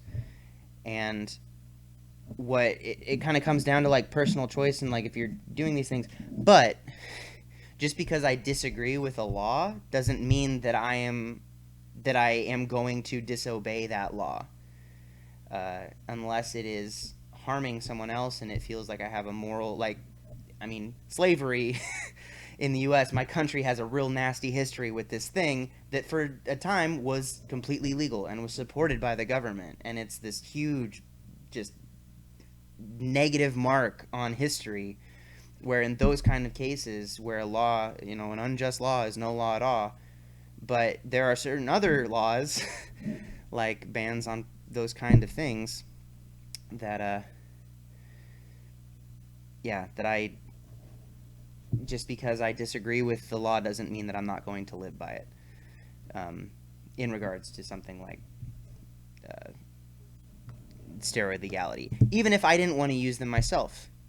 I don't use marijuana, but I support that it can be legal in my state, and it is. And even though I don't partake in it, I don't assume to tell someone else what they can or can't do with their body, as long as they're not affecting someone else in any way. I'm very libertarian in that viewpoint. Simon, whoops, typo. Yeah, Mark's a savage coach. Made great progress. He's a beast too. His Euros performance was extraordinary. I was very proud of Mark for that Euros show. I was very proud. He put in a lot of work to get there and did very well. His execution was on point. Kyle, was that the real Tom? Oh, shit, here comes a fanboy. Too popular, bro. Too popular. Come hanging out. John, is there a USAPL rule on head position on deadlift lockout? Can head be forward if the knees and shoulders are locked right? What happens a lot is if your head is forward too much, it tends to kind of cave the top of the... A lot of people will have a soft lockout, and they'll put their head like that, where the shoulder has to be back. You can't have your shoulders unlocked. The shoulders have to be here. They don't have to be there, but the shoulder has to be locked in line. And a lot of times it's hard with the head to not have that pull forward a little bit. So there's not a rule on it, but I think that you may run into some issues with the way that that's being called. You might get some calls that are maybe not going to go the best way. Been going to give you a $5. Nice to have a chat on all this, especially considering your 3 a.m. workout. It's 11:22 a.m. in the UK. Big fan of your stuff and mental game. I appreciate that very, very much, sir. Thank you. Very generous. Much appreciated. Never expected, always appreciated, always grateful for that kind of stuff. John, why didn't you buy an Alico bar? Price, how do you judge openers being two different bars? Ohio bar is way tougher to use than an Alico, in my opinion. Alico's way, Ohio's stiffer. It's got sharper knurling. It's if you can do it on an Ohio, I think an Alico should feel easier. Calibrated plates would be the other thing that would make that big difference. Oh no, stream, what are you doing? Don't do that. Oh no. Come back, come on back. I didn't even have to do it. It's doing it itself. It's resetting itself. It's resetting itself. Come on.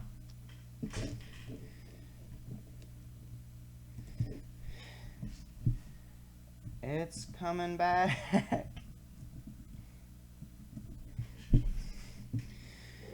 Ugh.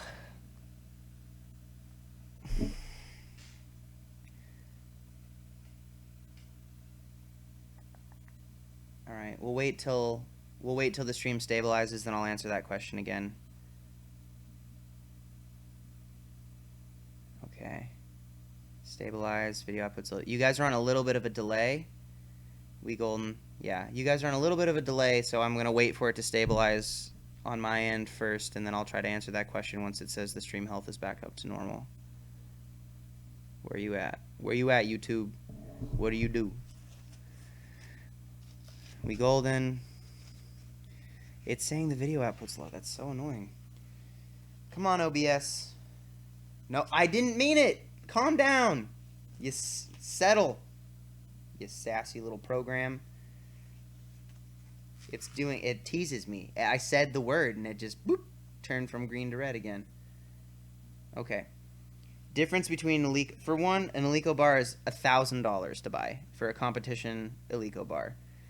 For an Ohio Power Bar is $275. That is massively more financially reasonable for a training bar. Also, an Ohio Power Bar is stiffer. They're supposed to be rated to the same tensile strength. As someone who has used both and competed with both, an Ohio Power Bar feels way stiffer than an Alico bar. And the knurling is way more aggressive on the Ohio, so I tend to think that anything that I can do in here on the Ohio is going to feel easier on an Alico when I'm off of a deload coming into a tapered into a meet. The only difference would be calibrated plates versus non-calibrated plates because of the physics of them being wider out towards the end. So wider plates tend to give you more whip on the deadlift, which makes your deadlift a little bit easier, where you're not going to have that same effect with the calibrated plates on standing on carpet, because most of those meets are done on carpet, which a lot of people forget about, with a bar that's relatively stiff. Even if it's not as stiff as an Ohio, it's still pretty stiff. Don't do this, stream. Do I have to shut you down and start you over again?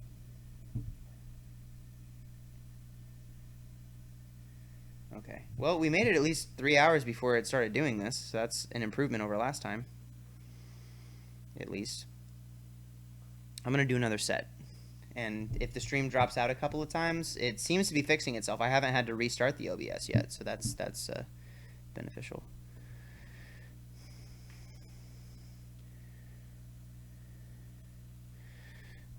Have a word to old man Campbell. Calibrate the plates for days. Yeah. Well, Brandon could make the reasonable argument that he has the expendable income to, because he's got a real kid job. He's got a real big boy job. So, Tyler, hello, sir. Rice cake. Miss you, brother. Mm-hmm.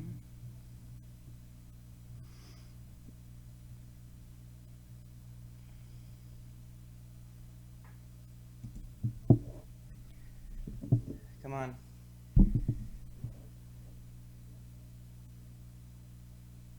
It's killing me.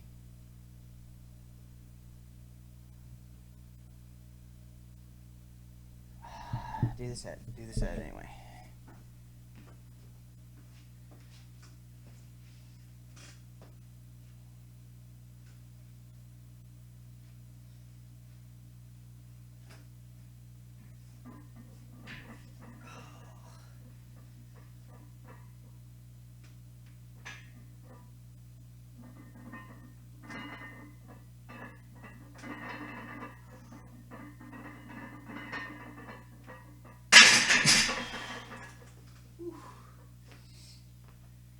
It fixed itself. Maybe it'll stay fixed.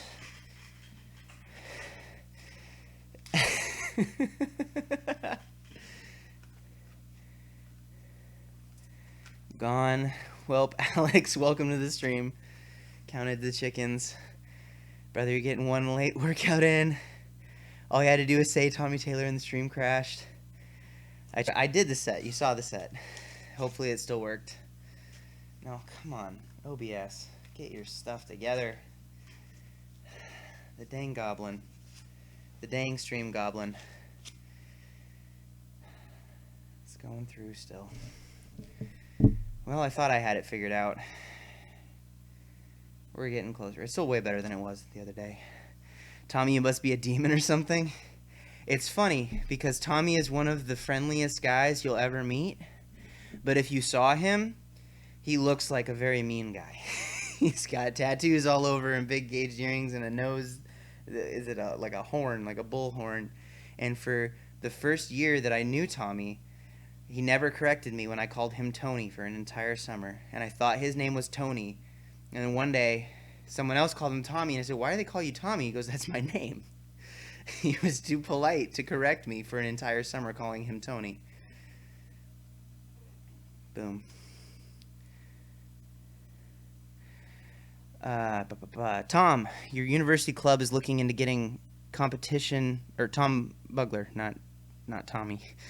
Your university club is looking to get competition equipment. If cost is no object, what is the best bar on the market? I've used a Alico powerlifting training bar and Ohio powerlifting bar, and I have little preference. Does anybody really care that much?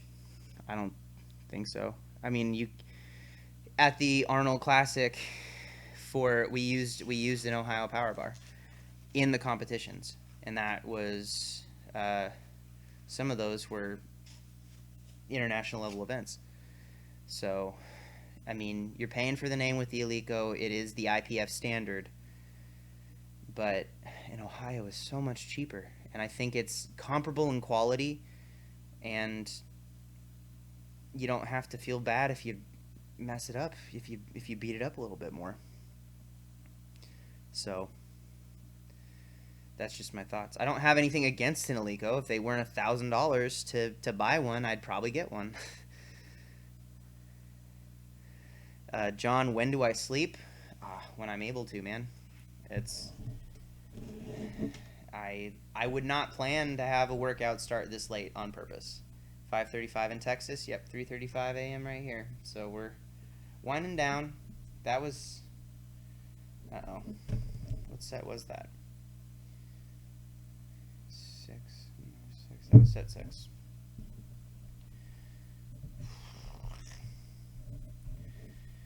Set 6, we have set 7 here, and then set 8 is the last set of the night.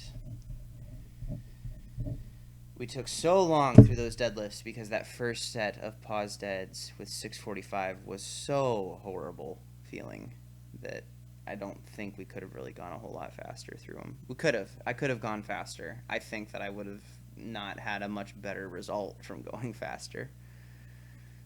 Yeah, after these last 2 sets, I will be getting myself ready for bed.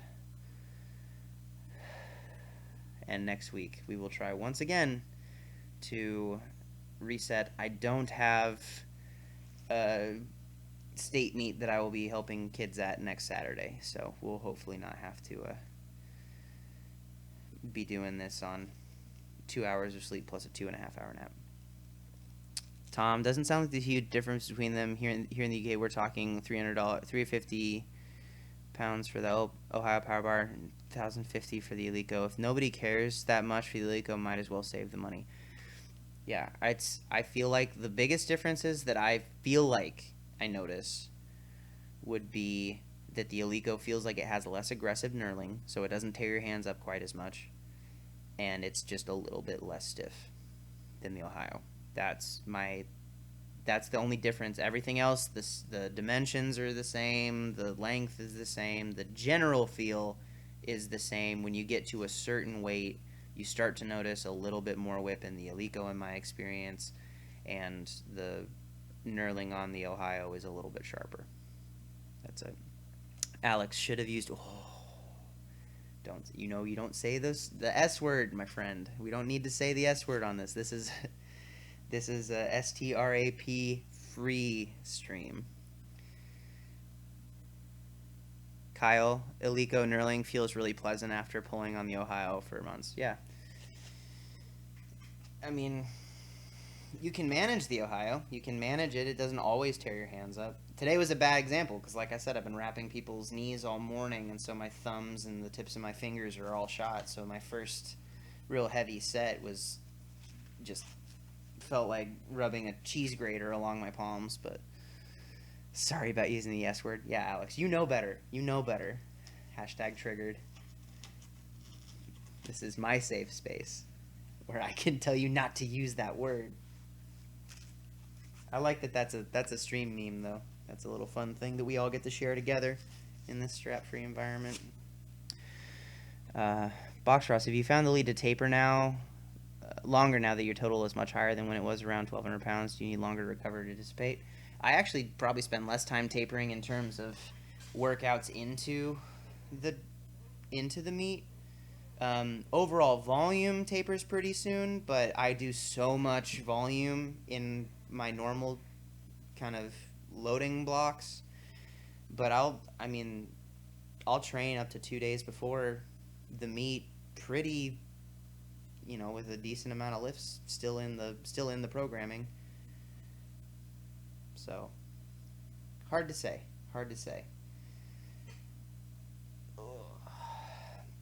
I will say also my technique is way cleaner now than it used to be. I've cleaned up a lot of inefficiencies that so when I'm doing my lifts correctly, I don't get as beat up from singles and doubles as I used to, even if the weight's a little heavier. Much less YOLOing through the work. He says as he demonstrates some potato quality bench pressing of tiredness.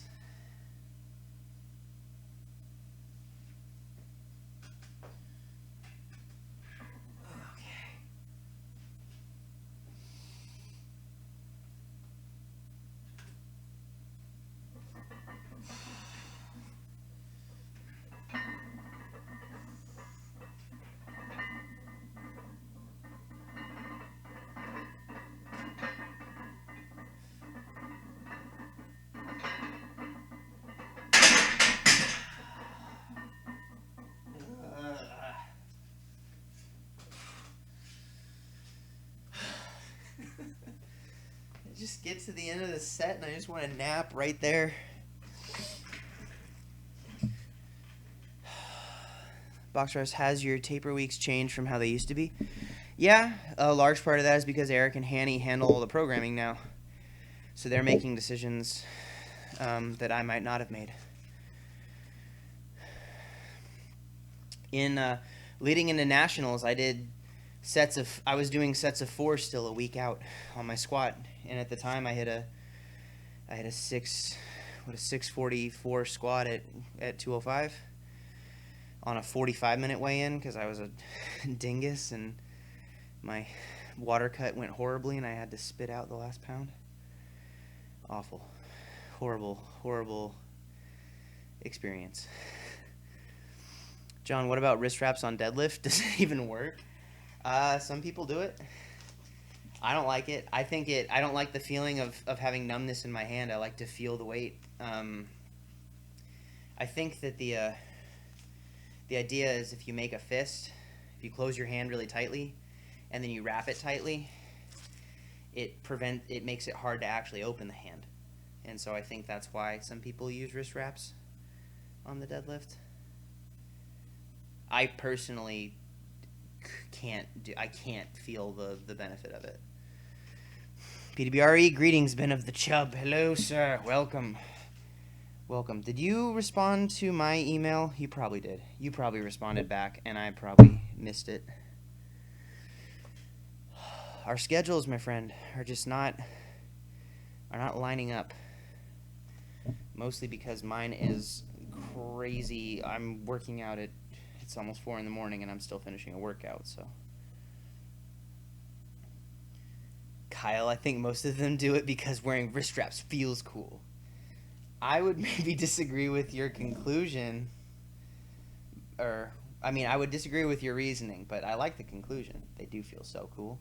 People see me walking. I could just walk around with these, just on the street, and be like, "Oh my god, you see that guy right there? Are those wrist wraps? Hecka cool. Hecka cool, dude swag." Last time I went to the rec center, I actually brought my Ohio Power Bar with me, and so I was walking across the parking lot with a barbell on my shoulder, and people are walking out, probably not knowing what I'm doing. Like I think they recognize it's a barbell, but at the same time, they're like, "What's this guy doing?" Probably thinking he looks so cool that he's bringing his own bar. That is commitment. That's how you know that you're. I don't know. Very little in my life is focused around looking or appearing cool, I'll say. Tom, could be the placebo effect. Pete Rubish wears them for deadlifts. They must work. I'm not. I would assume that no one would use them having it not help them. I just have never found it where I feel like it can help me. Like, I've tried before, like, oh, I'll try this and see if it works, and it felt horrible to me.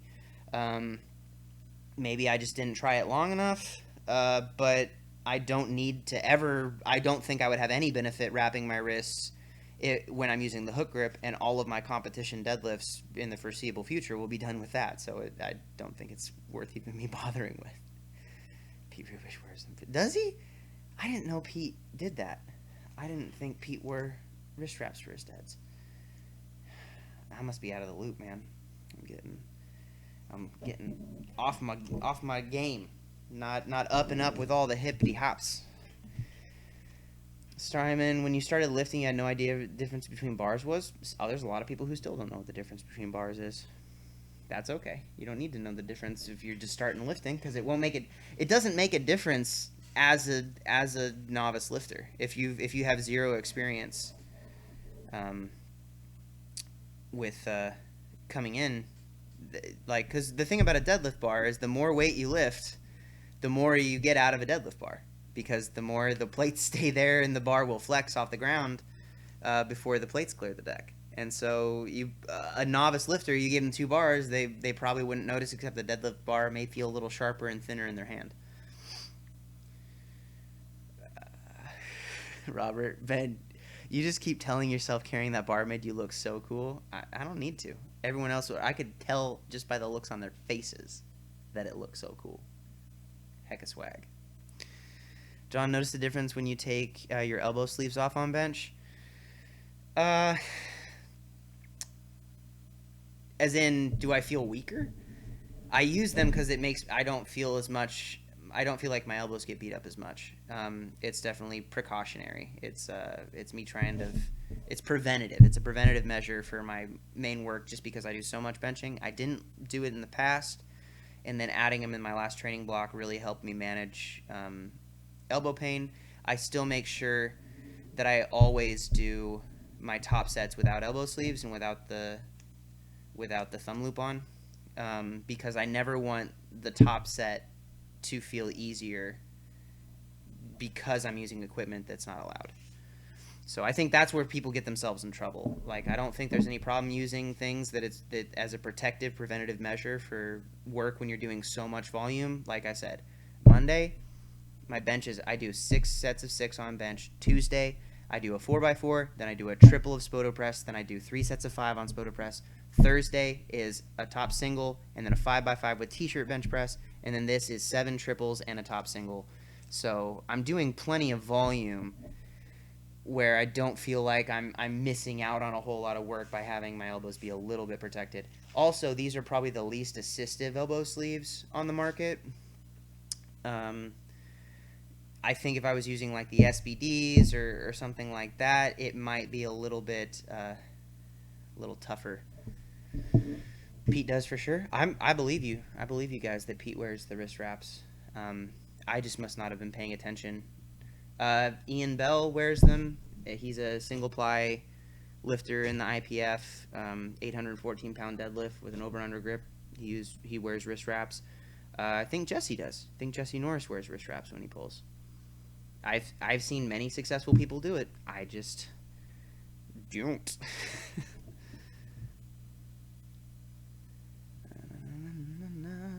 Simon, I first squatted 180 on a 1,000-pound illegal weightlifting bar. Didn't even know. Oh man, you can tell with a weightlifting bar because they're super whippy, and because the bearings, you can spin them and they just spin. It's crazy, like a really nice skateboard wheel. I think I don't skateboard, but I know people who longboard. That's almost skateboarding. He does for sure.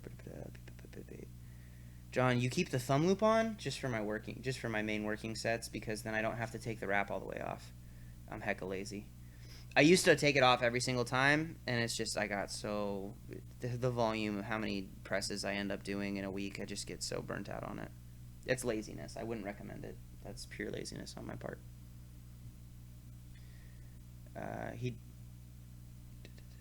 He did also lose a deadlift on grip at Bossa Bossa.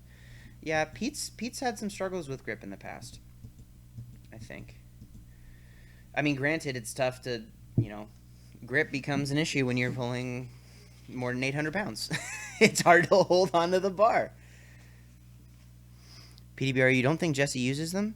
You don't think he uses wrist wraps? I might be imagining it. See, also, remember, guys, you're talking not to middle of the day fully cogent mind Ben right now. You're talking to, it's closing in on 4 a.m. after a pretty long day and a equally challenging workout. So Alex used knee wraps on the elbows. Yeah, that's it. That's what we should all just aspire to do. Some more powerlifting. Still you didn't finish your workout? I haven't yet. I'm finishing it. I'm finishing the workout as we go.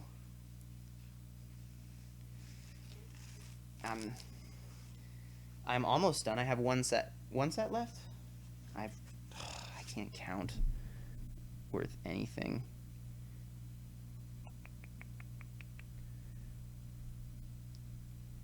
Tom, Jesse Norris does wear them sometimes. Need some parkour for hardcore parkour. Yeah, I think we've done seven sets, including the top single. So we've got one more working set of bench here, one more triple. When he pulled 826, he wore them. Do you wear them, Tom? Do you wear the wrist wraps when pulling? Again, I think the reason is you'd make a fist and it keeps you from letting your hand open, right? Like that's the appeal of wearing them when you deadlift. I don't like the feeling of losing feeling in my hands when I'm gonna grab the bar. Maybe I'm just neurotic about that. I am not saying it can't work. I'm saying that when I tried it, it was not the best result. Hook grip for life. And I definitely don't think it would help someone who hook grips. You don't even use wrist wraps for bench? Yeah, I didn't used to, but I've actually changed it. I line my wrist up now more as a little bit more cocked back, and so I kind of rely on the wrap. Don't own a pair, never felt the need. If you don't feel the need, don't need a pair. That's when someone asked about when they should invest in shoes, when you feel like you want to get some shoes and it makes sense for you. None of this is a need. This is all, we're choosing to do this.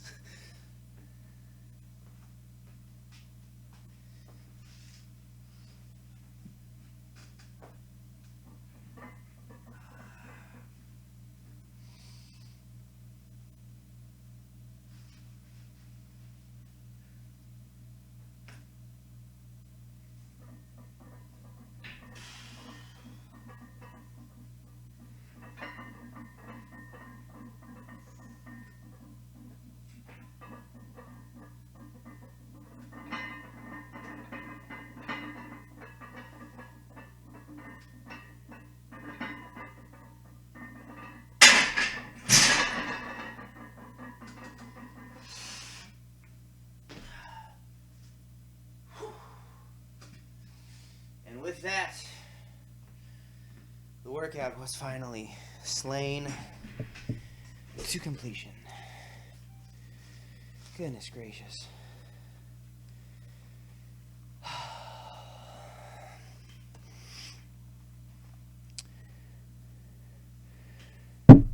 I use wraps for squats. Still your mom. Yeah, I wrap my wrist for squats. Just it helps to alleviate elbow tendonitis. But if you're not having elbow tendonitis for your squats, then you don't need to wrap your wrists.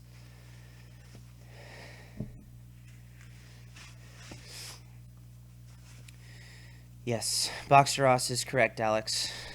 Seven triples with the third set was a single, so I had to do a total of 8 working sets. I thought I just did a triple. I did just do a triple. I did triple, single, and then 5 more triples. Ow. Oh, that feels horrible. Ow. My hands are just so shot from today. I'm not going to wrap another knee for a very long time. That was the... Goodness gracious. John, if I feel no pain pausing all bench press reps, should I keep doing it? Am I missing out on something doing touch and go? I used to, for years, I paused every single training rep for my bench press. And then leading into the Arnold, we tried something new where I would only pause the last rep of my sets because I was running into the issue where I was getting a whole bunch of just shoulder pain with how much benching we had me doing. Where I'm doing just 4 days a week with relatively high volumes of total pressing throughout the week with my long arms and the pressure that it tends to put on my shoulders. When I was pausing every single rep for all of those, it was just, I would start to have pec minor issues. I would start to have elbow pain. I would start to have, my body was just fighting back, and we didn't want to have to lower the volume. So instead, I've just been trying to control the majority of my working reps. All of my top sets are always paused with no elbow sleeves and with no thumb loop on the wrist wraps to make sure that that's the case. So that I'm not like practicing my heavy weights without. Good night, Boxer Ross. Thank you for hanging out, man. So I'm never like inflating my ego for like the top sets, just to lift more weight. But I've found it if you're not having an issue with it, I don't think everyone has to do it. I think it was an adjustment that we made for my bench press specifically to try and keep me healthier for longer in the training block. If you've never had it, I also have a bum shoulder.